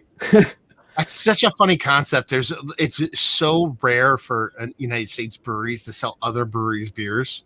Yeah. When it does happen over here, it's like boutique-y shit. Like Hill Farms, it'll sell like Dre Fontaine and stuff like that, or Cantillon. Yeah. because they love it. Like not necessarily like as a web shop, but I know like Verdant or like stuff like that, like Cloudwater or whatever. They'll just buy other people's beers, right, and just sell them along with their own. That's so weird. yeah. But a good way, even on Beak's own website, they sell other people's beers and ciders on their own website. Even though they're like a tiny, so they probably buy a small. They probably only buy 48 cans or something. They don't buy a lot, and they'll still sell it on their website. Yeah, but it's almost like Colonel, like for me, like the Colonel were one of the best breweries in the UK, and it's along those lines where it's just ridiculously high quality, ridiculously drinkable, nothing gimmicky about it. You just want a good price point. You just want to crush them all day. Beer. Nice. It's beer. Yeah.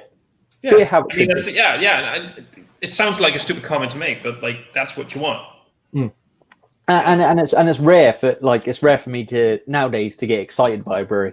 And when I've become like a fanboy. Like my Instagram, last 5 posts have been about Beak and all that sort of stuff. So it's like it's nice to feel that again. It's nice to feel that sort of like, oh, I'm really enjoying this, and I'm like trying all this stuff that they put out. It's a lovely feeling. You could get cynical about it, but it's pure joy. No, I mean we've all been there, man. When I think of that kind of stuff, I think about like when you find a new band. That's like the big one where you enjoy it so much. It's not like you're trying to. You feel compelled to share it with people. You know what I mean? Be like, oh my, you have to listen to this. You have to drink this because it's just enjoyable, and that's a great thing. Yeah, I've now got to the point where I'm conscious enough where I'm like, okay, I've overshared too much now. I'm not gonna push it anymore. That's enough for me now. It's funny because if this was a Harry Meadows inspired and started stream, there would be loads of comments of you really needing to share and push a lot more. But yeah, I'll not go there. I'll not go there. But yeah, no, I'll rewatch your stream tomorrow because I'm curious about your thoughts. And I've heard about Big Brewery a little bit here and there. I'm hoping they're going to get some distribution in the Netherlands, but I kind of doubt it from what you're saying. They might, because they've gone national with it. It's not like they're they are a tiny brewery, but they've not just stuck to their local area. So you might, if Cloudwater and stuff like that are selling it, they might. Oh, we get Cloudwater, we get Daya, we get Verdant every now and then, stuff like that. So they're on a similar scale to Daya. Oh, okay. So you might. Wait, I might actually just quickly check this shit right now because now I'm curious. Like one of my favorite web shops that has a great offer of UK beers as well. So it's just like Beak, Beak, right? Beak. Yeah. No, they don't have it. Check another one, see if they've got it, because if they have, then there's two. The two biggest Dutch web shops that I could think of that would carry it aren't. So I doubt that it's going to appear here very soon because of the entire Brexit situation. But I mean, I think that when that gets sorted a little bit and that gets leveled out and the entire import-export situation gets a bit more sorted, there's a good chance we'll get some Beak. It sounds good anyway. I'm curious about it. Mm-hmm. Yeah, it's fun to do some shit with Ollie. I'm a big Ollie fan. I didn't watch your review yet, but what did you think of Putty? I enjoyed it. It is a very well made beer. There was nothing wrong with it. It's just I think you can get a similar level in sort of weekly beer releases from other breweries. That's the point. Have you had it previously? Yeah. I've had. Well, last time I had it was in 2017 when it came out. Is it similar in your memory? Or? Well, actually, funnily enough, I couldn't remember too much about the initial one, but afterwards I went back and looked at my original review from 2017, and I said some similar shit in it about sort of the oaty quality to it, and sort of oat biscuit edge to the malt character, and some of the fruits that I named were the same. So maybe it is similar, but I just can't remember it. Because I remember, I think the one I did was 2019. I think 2018 or 2019. I thought it was fucking bonkers. Yeah, you know what I mean? Like, I love that beer. Like, that was like my favorite hazy IPA I had the year that I reviewed it. And I'm just curious to see, you know, obviously beer can, you know, ebb and flow as far as quality goes and stuff like that. But I was just curious to see. Yeah, you know? I in terms of like quality and just how good it is, it's a damn good beer. There's absolutely nothing wrong with it whatsoever, in my opinion. But I think there's equal stuff to it and stuff that comes out on a weekly basis from other breweries that's just as good. Well, it's kind of interesting that you said much of the same stuff, though, because you think about 2017, like the landscape of hazy IPA and England-born, England-made hazy IPA in 2017 is not even fucking a shell of itself compared to today. Yeah, like, in the review, I smell it and I go, oh, that brings me back. I was like, this brings me back to like that only a couple of years ago in the grand scheme of things. But it and I say in the review, it reminds me of what New England IPA was when it first hit these shores. That was the terminology I used. Yeah. So it is more on that sort of oaty, tropical, sort of pineapple-y side to it, rather than sort of the more balanced stuff that people are trying to do now with New England IPA. Yeah, that was the weird thing. Like, I just reviewed it. I posted Other Half beer the other night, like 2 nights ago, and it was the weirdest fucking beer I think I've had in years, because it was like the second beer Other Half ever made. Like, it was like 2013 was when they first made it. And they made it exactly the same way they made it in 2013. So while I was reviewing it, it had no date on the can. And I'm like, is this from 2013? I'm like, in some kind of weird time warp. I'm like, what's going on right now? Because it doesn't taste like anything they would make now, but it's not oxidized or fucked up. So obviously it's not fucking 8 years old, but it totally tastes like fucking 2013 Other Half. Like, it was so weird. It was so fucking weird to drink that beer. Like, I was second guessing myself on the beer so much. And it's so weird to have a brewery make the same beer over and over again. That's not a negative thing, but when it's stuck in time in palates and it tastes and processes advance and change, but the beer stays the same, it's such a weird experience, you know? It's so and I think Harry did like a live thing of Putty, and he said a similar thing, and it was like it brought him back to that time, and it does have that sort of weird, unquantifiable sort of thing where you're transported back to another time, and it might only be a couple of years ago. Yeah, it was strange. It was strange. It is a damn good beer. There's no denying that. Yeah. But conversely, what I also said in it is like, I'm not like, if people get amped up about this, I love that too. I want to get excited about beer as much as like the next person. So if this is what gets you excited about the like, rather than like a weekly release from a brewery, and it's like it's this beer that week, this beer the next week, this week, the week after. This is an annual release to look forward to.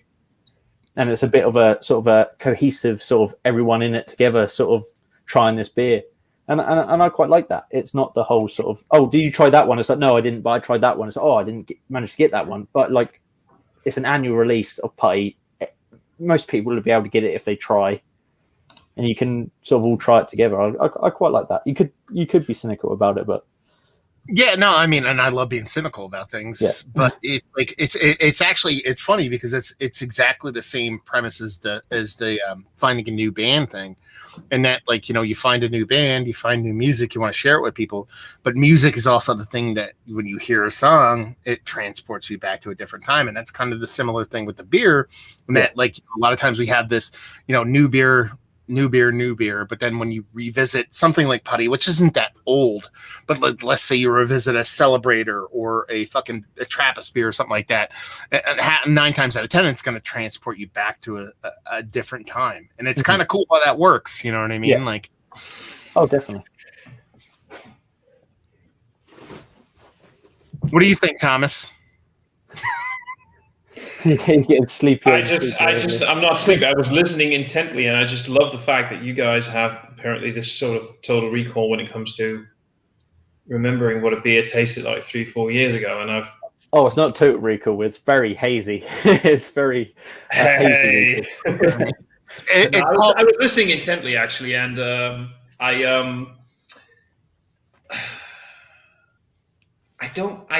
got a pretty good total recall when it comes to things, but I've never had that with beer so far. I've had that with food or with whatever, with smells, but never with a beer.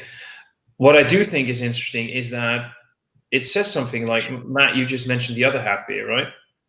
Mm-hmm. I think it's kind of interesting that you have this beer that reminds you exactly of what it was 7 years ago, and that you then say they don't brew anything like this anymore. Mm-hmm. And that kind of that's one of the reasons that I sort of zoned out a little bit, thinking, what is it about beer these days that breweries seem to have this concept of this is what we were then. We still want to have the name of what we were then, but we're not making the same beers that we were making back then. Oh, that's evolution, though, man. That's like everybody progresses and changes over time. And just to touch on what you said about like this like kind of total recall thing, and I'm sure Jake would kind of agree with that. Just to kind of clarify, I don't think Jake or myself are going, I'm tasting these exact notes of this beer that I had, and I'm digitally recalling that review in my brain. Like the song analogy I made, when you taste, there's some subconscious trigger that just go, wait a minute, this is that fucking thing I had. Oh yeah, I get that. Yeah. You know what I mean?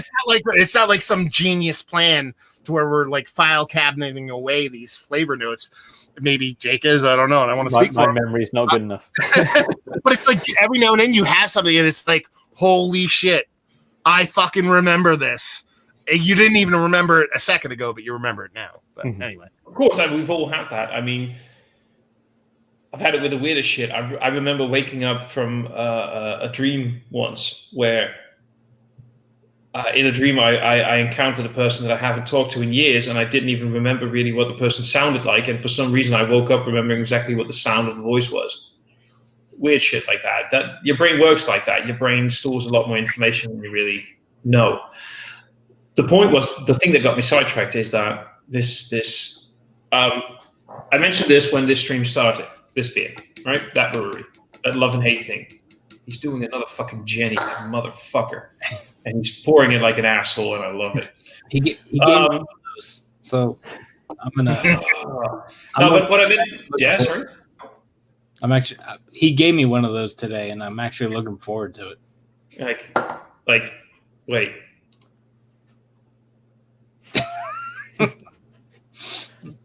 I believe that perfect pour right there. I don't know what you're talking about. Look at that fucking thing. That's a good pour. It's a good pour. No, I found it interesting because you mentioned the things about Other Half, and that was the beer that was 7 years ago. You're talking about evolution, but is evolution?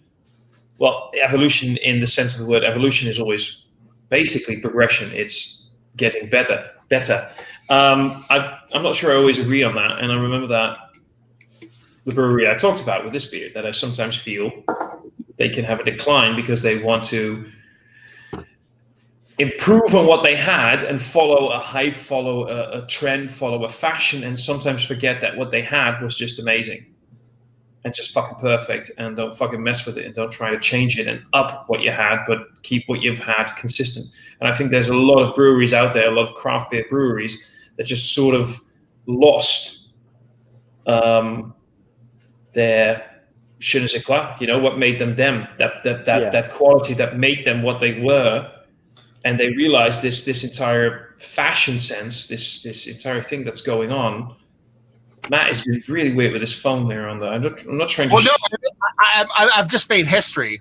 I'm drinking an ice boxed cream ale because I have a cold pack on here and it froze like Oh. about this beer in the bottom. So I'm drinking it in ice-bocked, dry-hopped cream ale right now. I think I just made There you go.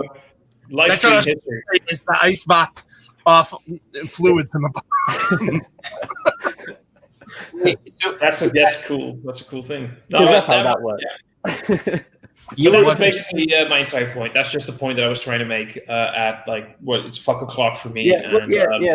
Some breweries do drop it, don't they? And they just go for what's hypey. Yeah, and that's what I hear from. I mean, I know there's a lot of people in the UK right now that like 3 years ago, Verdant was, you. What were you trying to say, Keith?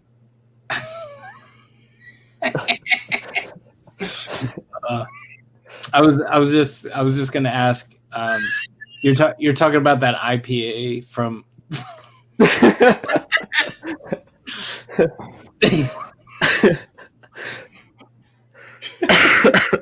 You're talking about that IPA from. What's going on here? It's like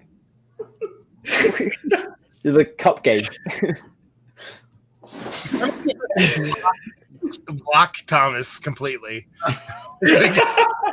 No, dude. If you kick me out of the stream, it's fine. I should go to bed anyway. No. You're a trash fucking up the stream. Anyway, Sorry. what were you trying to say again? Who, me or Thomas? No, you. Oh, the other half IPA. You're talking about the one that you did the other day. It's other half IPA. That's the name of it. Yeah, that's their like OG. I think it's supposed to be a West Coast style IPA. That's but what they call it. Yeah. Yeah, it's like one of their original. Well, that's what I mean. Like when I went and looked at the beer and researched it, like they it's the second beer to show up on the internet for them. Is it? Yeah, it was like I only checked Rate Beer just because I hate Beer Advocate because you have to log in and shit like that. Yeah. But let's see, Rate Beer, and there was only one beer that was on that list that was older. Let's see where it is added. So it's other half Green Diamonds. They posted. Oh yeah. Actually, no, it's the same day. On 12/11/2013, they posted the internet was posted Green Diamonds and other half IPA. So it's basically tied for this one day. Yeah. So that's why I was like curious about it. And then Kyle sent it to me, and there was no date in the can. So when I'm drinking, I'm like, I know this isn't 8 years old, but it tastes like it's 8 years old, but it doesn't have oxidation. So it was like I was drinking through like a time machine. It was really, really cool. Really weird, but really cool. Like if they sold that today, if they weren't other half and they were a new brewery and they sold it today, people would be like, "This is garbage." You know what I mean? They could a new brewery could replicate that recipe exactly, and they could sell it, and no one would buy it. No one would fucking buy it. Well, people would buy it, but they'd be like, "Fuck this place. I'm never going back." You know what I mean? But since it's other half, the people are like, "Oh, nostalgia, taking me back." Blah blah blah blah blah. But it is that way. It is that way. And is that wrong? I don't think so. But yeah, weird beer.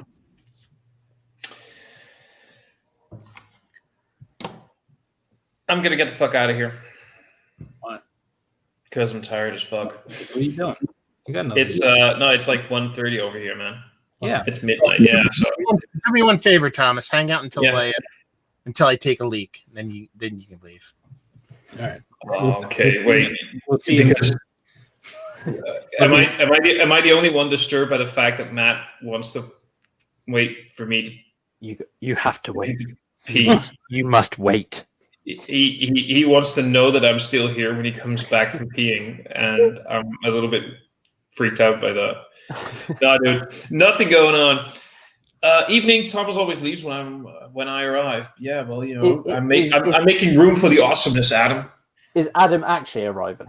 As in I don't know. If coming on here, or is If he's he coming on gonna here, stay in the that's a comments? good thing that I got. Now, dude, it's 1:30 for me, and I've been up since 7 a.m. So Why? Aren't you not doing anything right now? My life is a shit show. Oh wait, that was you. Sorry. Why don't you sleep in a little bit? What? Why don't you sleep in a little bit or something? I don't sleep in. It's not something I'm capable of. Tomorrow morning, I'm going to wake up at 8 a.m. Yeah, me too. Whether I set an alarm clock or not, I just wake up at 8 a.m. Right. So Having 2 kids means it is 5:30, 6 o'clock, or maybe 6:30 if I'm there you go. a lucky boy. If I'm a lucky boy, Oh. it'll be 5:30. No matter how long I spend on these streams, it doesn't matter. they don't know. The kids don't know I'm on these streams. Inconsiderate. Yeah, kids are bastards. Yeah.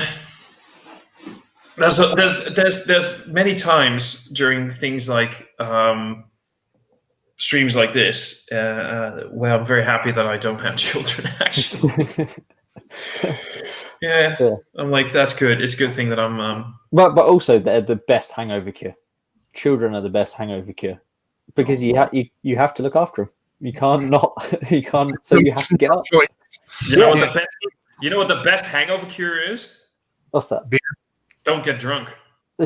Yeah. Well, there's no hangover then. Yeah, exactly. Yeah. You can't cure something that you don't have. Yeah, exactly. I don't know. I don't know. 4 years of that. Yeah, No, man, I was just saying I'm not leaving for any other reason than the simple fact that I've been up since 7 a.m. and it's 1:30 a.m. right now. So part of me would like to, and for some weird fucking reason, I could go to bed at 10 or I could go to bed at 3 hours from now, and I'll still wake up at 8 a.m. So I kind of want to get some sleep in because I'm a loser like that. We'll see. Cheers. We'll see in the comments, Thomas. Yeah. 5 hours from now, comment Thomas is like, blah, blah, blah, blah, blah.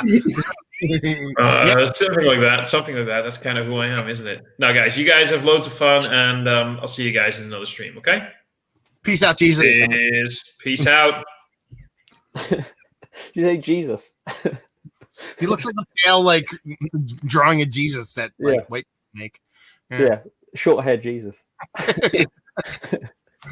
Oh Jesus. Oh. Yeah.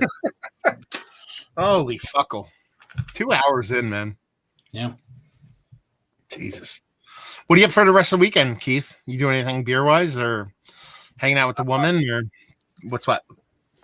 Tomorrow I am meeting up with a beer friend to share a couple beers outside. Oh, nice. And then Sunday we are taking a trip up to Suarez to do some pickup. So what's Tom been up to? What, tomorrow? That was a joke. I was assuming it was Torvik. Oh no, it's James Luther. Oh, James is such a good dude, man. I love that guy. Yeah. We've been like we're gonna like we've been like saying it for like months. Like it's been months. Yeah. Good. Tell him I said hi. He's such a good dude. Such a nice person. There's so many cynical douches like me and Jack and fucking beer. It's nice to see fucking actual genuinely nice people. Well, And it's then the fact you get to go share beer with somebody. That's a big no here in the UK at the moment. It is. Yeah. Well, he's Stay in not your house. doing it, but he's doing it anyway. Yeah. Oh, you evil COVID ignoring human, you. When you're driving to James' house tomorrow on the highway and you see all the billboards saying you need to quarantine for 2 weeks if you're coming from out of state, you need to do this, you need to do that. Just know you're part of the problem, not part of the solution. Just remember that, buddy. Yeah. I have been because some people are still doing like beer shares and stuff inside, and I'm just like, nah.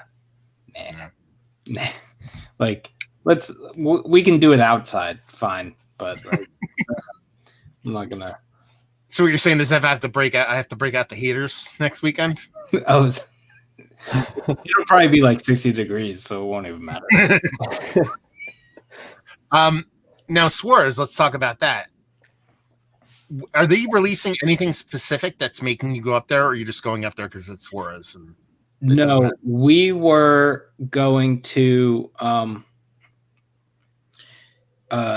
tomorrow. Katie and I were going to go back up to Massachusetts as like a day thing because there's like some stuff up there that we wanted to do, and we were just like, oh, we'll do a day thing, and we'll go to Suarez because they were closed when we went up there, so they're reopening for the first time on Saturday or tomorrow.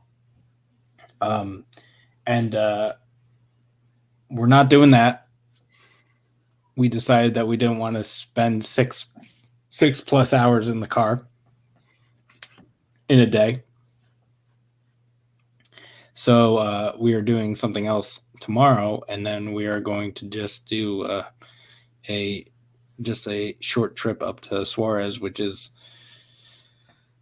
roughly 2 hours less in the car. And that doesn't sound like much, really, 2 hours less, but it's so much easier to get to Suarez and back than it is. Yeah. That other trip. Like, it's like, because Suarez is nice. I mean, it's 2 hours, but it's all back roads. It's Poughkeepsie. And on the way back, you could go to Plan B if you want to. You know what I mean? Like, it's like such an easy ride. It's so much nicer than going all the way back up to Mass, you know? Yeah. Well, I can't wait to reap the rewards, man. All the Suarez coming to me. Yeah, I have to peruse the actual, like, actually, you know, that'd be a fun thing. Actually, let's go through comments because I've been ignoring them and people are like, are you seeing these? Because I'm an asshole. So Hobbsine was in here kind of talking about your mug. Yeah. Also saying it was a call back to Thomas, the most boring question. So all the Thomas make fun of questions, we'll ignore them because he is now gone. Chris Haas saying, I get the higher percentage beers age. Do smoked beers age well? I have a 2008 Alaskan smoked porter. I mean, no, no, absolutely not. You need to. That's not true. You're lying. You need to send me a message so that you can send it to me and I can verify it for sure. Yeah, I will make sure that it's bad because it will be, obviously, and I will. He will dispose of it properly in his mouth hole. In a controlled condition. Yeah. Typically, smoke beers age really well because they're typically bottle conditioned core 4 beers. You're probably going to lose some of the smoke characteristic on it, which is the whole point of a smoked beer, but it's not like that is going to diminish the ageability of the beer. You're just going to lose the main portion of the show of why the beer exists, you know? So that's that kind of thing. Gun Spikes and Brews saying AB owns Modelo because we're talking about that. Taylor saying Matt Massive, that'd be me. JD saying my pour was the best pour ever. Will Dillerman just tuned in having a bottle of Magic Meadow from Mikkeller Baghaven and Stockholm Brewing Company Sour Wild Ale and aged on red wine barrels with chamomile, roses, and elderflower. Ooh. That sounds exactly what Mikkeller is all about. Like it reeks of that, and it sounds delicious too. Yeah, chamomile and roses are super delicate. So they are very delicate, and also like rose can be super overpowering if it's used in too high quantities. That it's a tipping point. You know what I mean? Like you can be like, no, not even close enough and too much. Yeah. You know what I mean? There's a very fine line. So I'm really curious to see how that came off because you're talking about a barrel, sour ale, two delicate things. Elderflower can be overpowering really easy for me. My wife loves elderflower. I'm not a big fan of it. So that's a very, if that beer is great, then they did an amazing job of it. And you're talking about it actually being a collab. Or Magic Meadow from Mikkeller, so it's and Stockholm Brewing, so it's collab. So, yeah, interesting. JD saying DDH Citra Galaxy Nelson's lactose double fruited feels more like make beer taste less like beer. The more people want it, I don't mind that shit. I mean, I like beer flavored beer. I like fizzy yellow beer, but I also like crazy weird beer, and I like normal beer, and I like not normal beer and weird shit. It's all has a place, man. It is what it is. Minus those fruit smoothie beers that explode if you don't refrigerate them. Those things go for if it's a danger, then that's where it draws the line. And this fucking guy, whoever the fuck this fucking guy is, Mercy Beers? I don't fucking know what that is. He's saying Thomas, whatever. He's in a Rory blanket. I mean, I'm sure Rory's just rip shit drunk right now because that's what Rory does. JD says, I'm not sure if you read this. Notch Brewing makes killer lagers. Listen, man. Yeah. I don't want to fucking talk about this right now, but I've heard Notch makes killer lagers, but I haven't had one. And I'm fucking furious. Like it's insanely offensive that Sean hasn't sent us some Notch beer. Oh no, and that's what I was getting to. Like, Keith is like, no joke. Sean, when you watch this, you're kind of an asshole. Like straight up. Like that you have not sent us Notch beers. Like I kind of, you're a nice guy. You do the whole kind of like I like Star Wars and I'm a geek kind of thing, and you're kind of like non-offensive, but you're being really a fucking piece of shit now. He's doing like those like, oh, it's a 2.4% lager. I don't know anybody who would enjoy this, so I'm just going to get some for myself. It's like on purpose. He's doing it on purpose. There's no ifs, ands, or buts about it. You know what I mean? Like he's definitely fucking with us in like a very fucking horrible way. So yeah. Man, yeah, this Allagash stout was so good.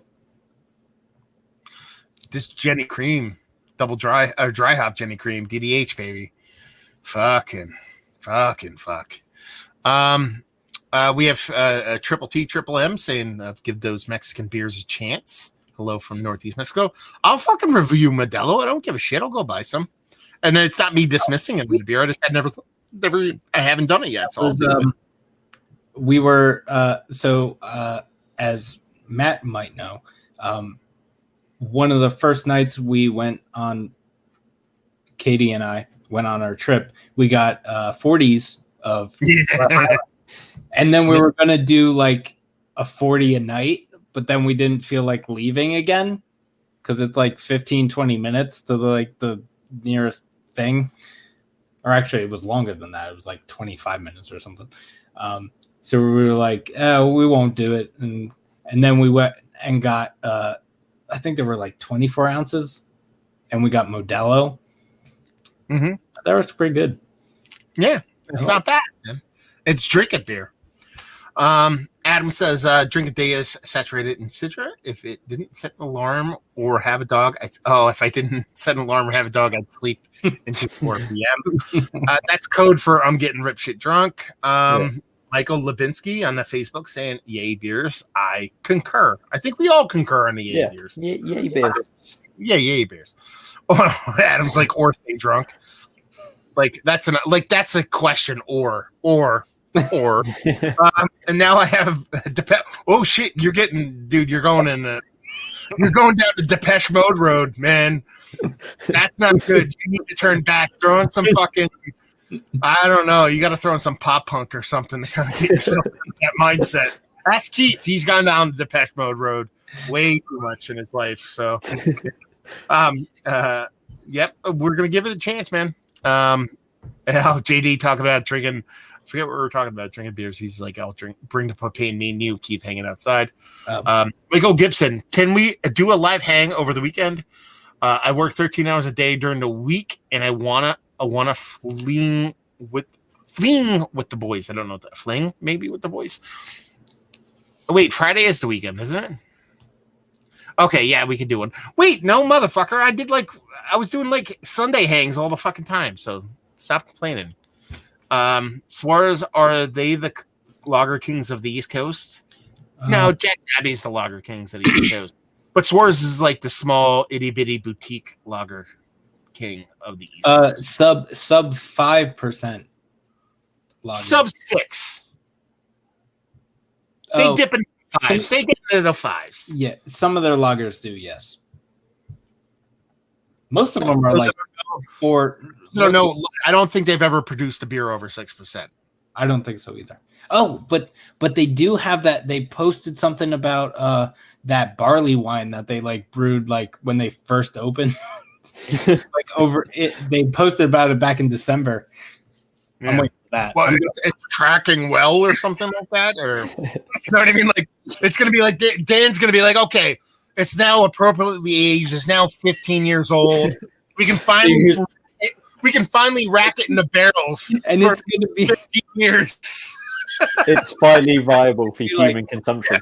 it's going to be like it's probably like something like we don't produce beers over 6%, and then that's going to be like fucking 24% or something.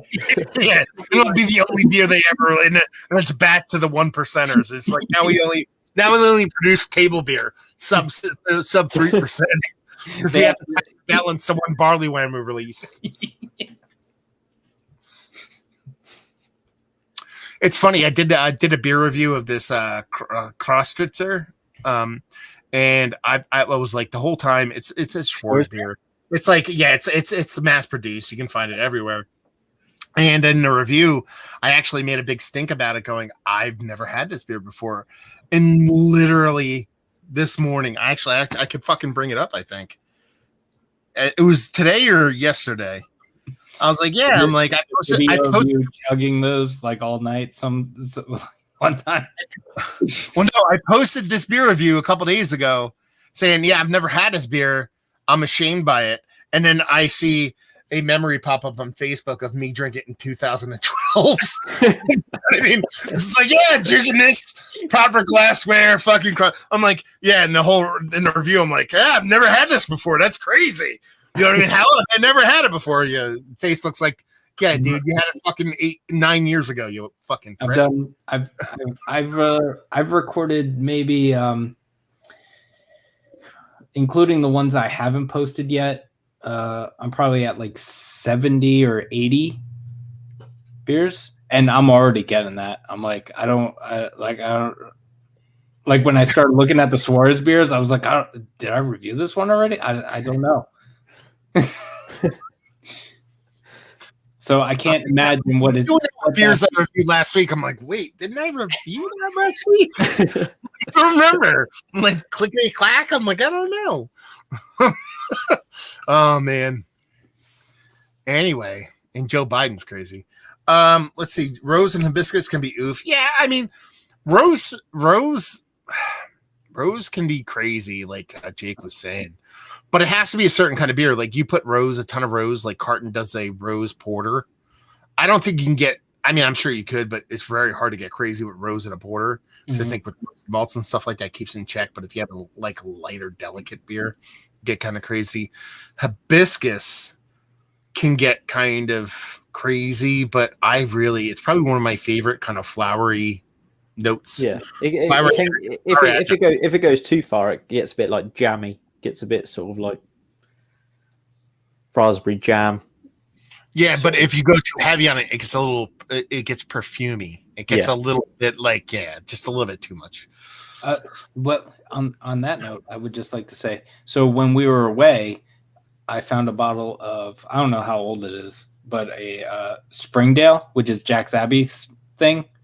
It was a sour ale with Szechuan peppercorns. Yeah, buddy. Didn't drink it yet, but when I went and picked up the Allagash and the Celebrator, or Celebrator, whatever, I also picked up another Springdale bottle, which is a sour ale with red currants and hibiscus, and I am super excited to get into that because those are things that I like very much. Anyway, come on. Oh, Taco, you won't jump on everything. I'm telling you, he only jumps on me. He only jumps on me. Look at him. He's being an asshole right now. He's like, "What do you want from me?" He's like, "I'm just fucking." He's like, "I'm Taco." Here, watch. Come on, buddy. Come on up. See, I told him to come up, and he runs away. He's like, "Fuck you." He's like, "Fuck you, Dad. Look up here, bud." Fucking Taco. He's like, I know you're doing something crazy. Anyway, let's see. Go back to those comments. Get my fucking camera right. There we go. Anyway, Adam, Modelo Dark is much better than Especial. JD saying, I need some Schlenkler in my mouth hole. That would be what we all need in our mouth hole. I just joined a Facebook group saying Ross beer is life. And there's not a lot of people in that Facebook group. Is that the same one that I just joined? I think it might be a different one, but I just joined a Rush Beer group on Facebook too. It was suggested to me by John Hall from All About Beer magazine. I think it's his group, and he sent it to me, and I'm like biding my time till I post our marathon session and drinking Rush Beer. And then Dos Equis Amber is one of the best commercial Mexican beer. Try it, JD. What Schlenkerler? Be specific. It doesn't matter. It's all smoke beer. I'm feeling like a bonfire, so Doppelbock. Keith, I looked for 93 lumber, 84 lumber, and 69 lumber without success. It's 93 spelled out. Yeah, Violent by Design has your back. Well, I day with what? Huh? I wouldn't recommend Googling numbers. Okay. You win, Adam. You win comment of the night. Okay. Yeah. There you go. Yeah. So anyway, gentlemen, I think I'm going to wrap this up within the next 10 minutes. We're at 2 hours and 20 minutes. It'd be nice to make it a tight and tidy 2:30. Plus, I want to go play video games. Yeah. I want to go sleep.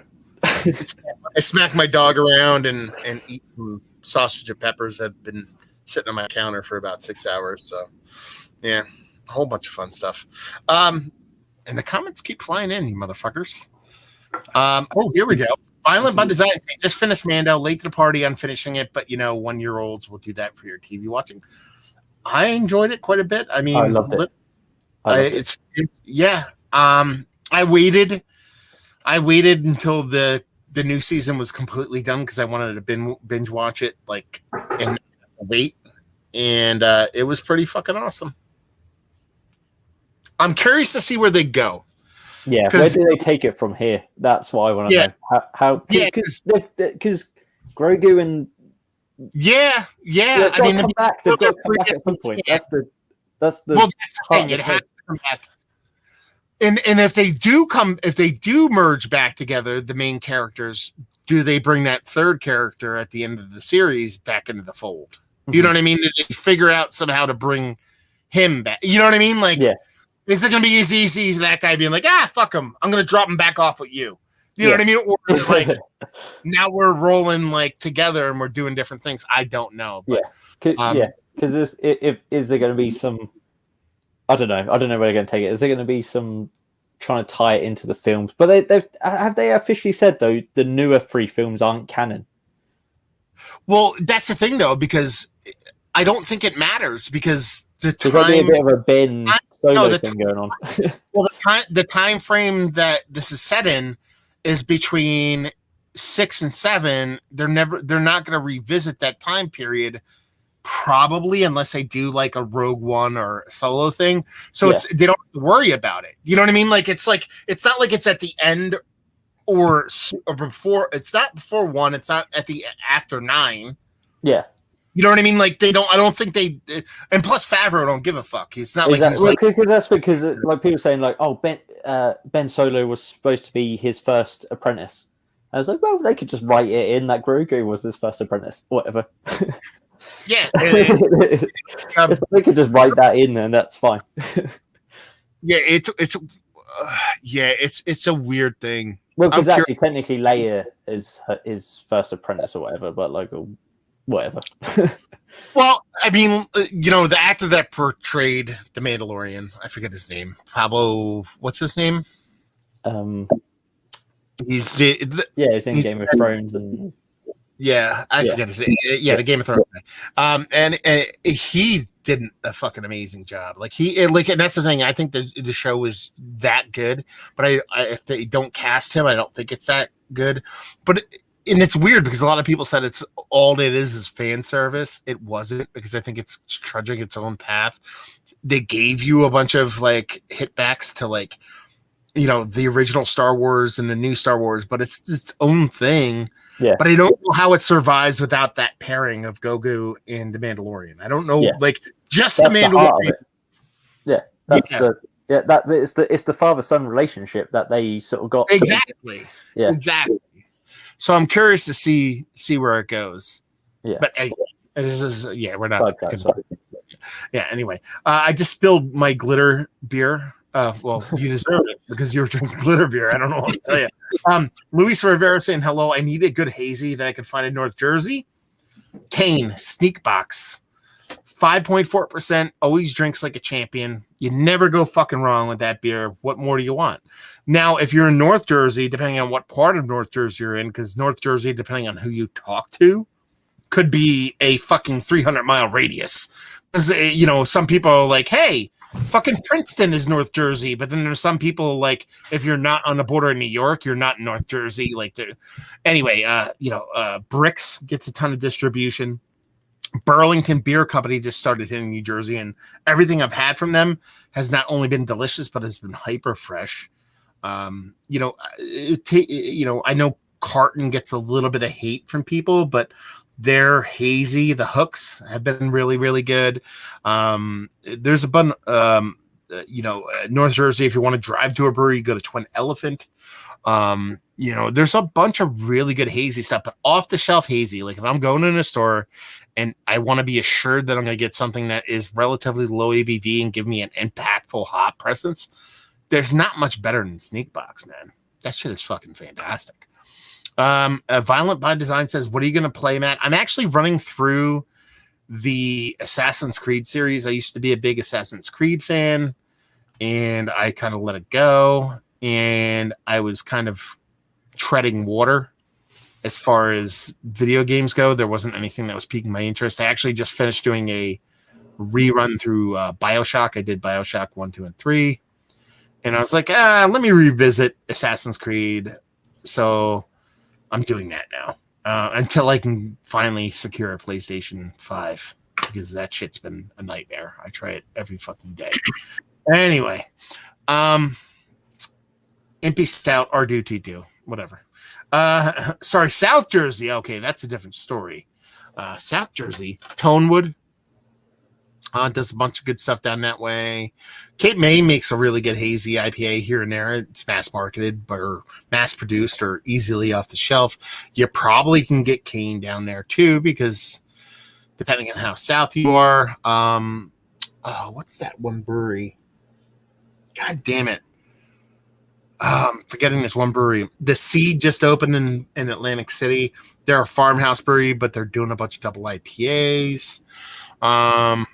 And there's one brewery I'm going to remember. I'll shout it out when I get a chance. Violent by Design says, he says he's finishing up AC Valhalla. Yeah, that's what I mean. I'm finishing up Origins now. I'll move on to Odyssey, and then I'll go on to Valhalla. Or just the good hazies. Sneak Box. Always Sneak Box. Matt Brzezinski? There you go. Matt, did I hear correct? One of your videos that you're having a baby in March. I am. I'm having a baby boy. The due date is March 8th. My wife is beautifully pregnant. It is fucking fantastic. Pedro Pascal. Adam comes in. Bricks Blind Sight. Fuck the world. Yeah, Bricks makes great beers, man. I'm embarrassed. I meant South Jersey. That's okay, man. We all type weird shit. Magnify is pretty good. Yeah, Magnify makes, honestly, like Magnify's, what's their Keith, what's Magnify's like Vine Shine? Is that their like the Vine Shine? Is that what it's called? Vine? Yeah. Is it Vine Shine? That's their low visibility is their pale ale. And then I think Vine Shine is their like IPA or double IPA or whatever it is. Yeah, low vis is really, really good. RDT2, no, or RDR2, Red Dead Redemption. Oh, I beat Red Dead Redemption months ago, so I ripped through that thing. Chiming in again, saying, awesome, congrats. My wife is due in March. First baby girl, cheers and congrats. Yeah, it's my first baby too, man. Jake can talk about having 19 billion kids, but for me, it's my first kid. I'm 45 years old right now, and I'm having my first kid at 45. That sounds kind of crazy for a lot of people, but I think it's. I'd never wanted to have a kid until I met my current wife, so things go the way they are. So that's always the best way, isn't it?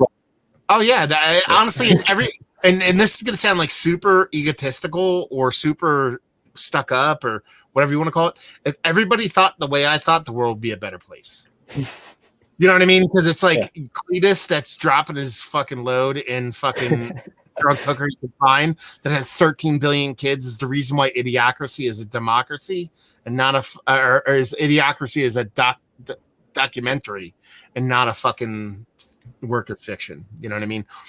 You know, so many dumb people having dumb shit kids is the problem with the world, not fucking, yeah, whatever. Anyway, okay.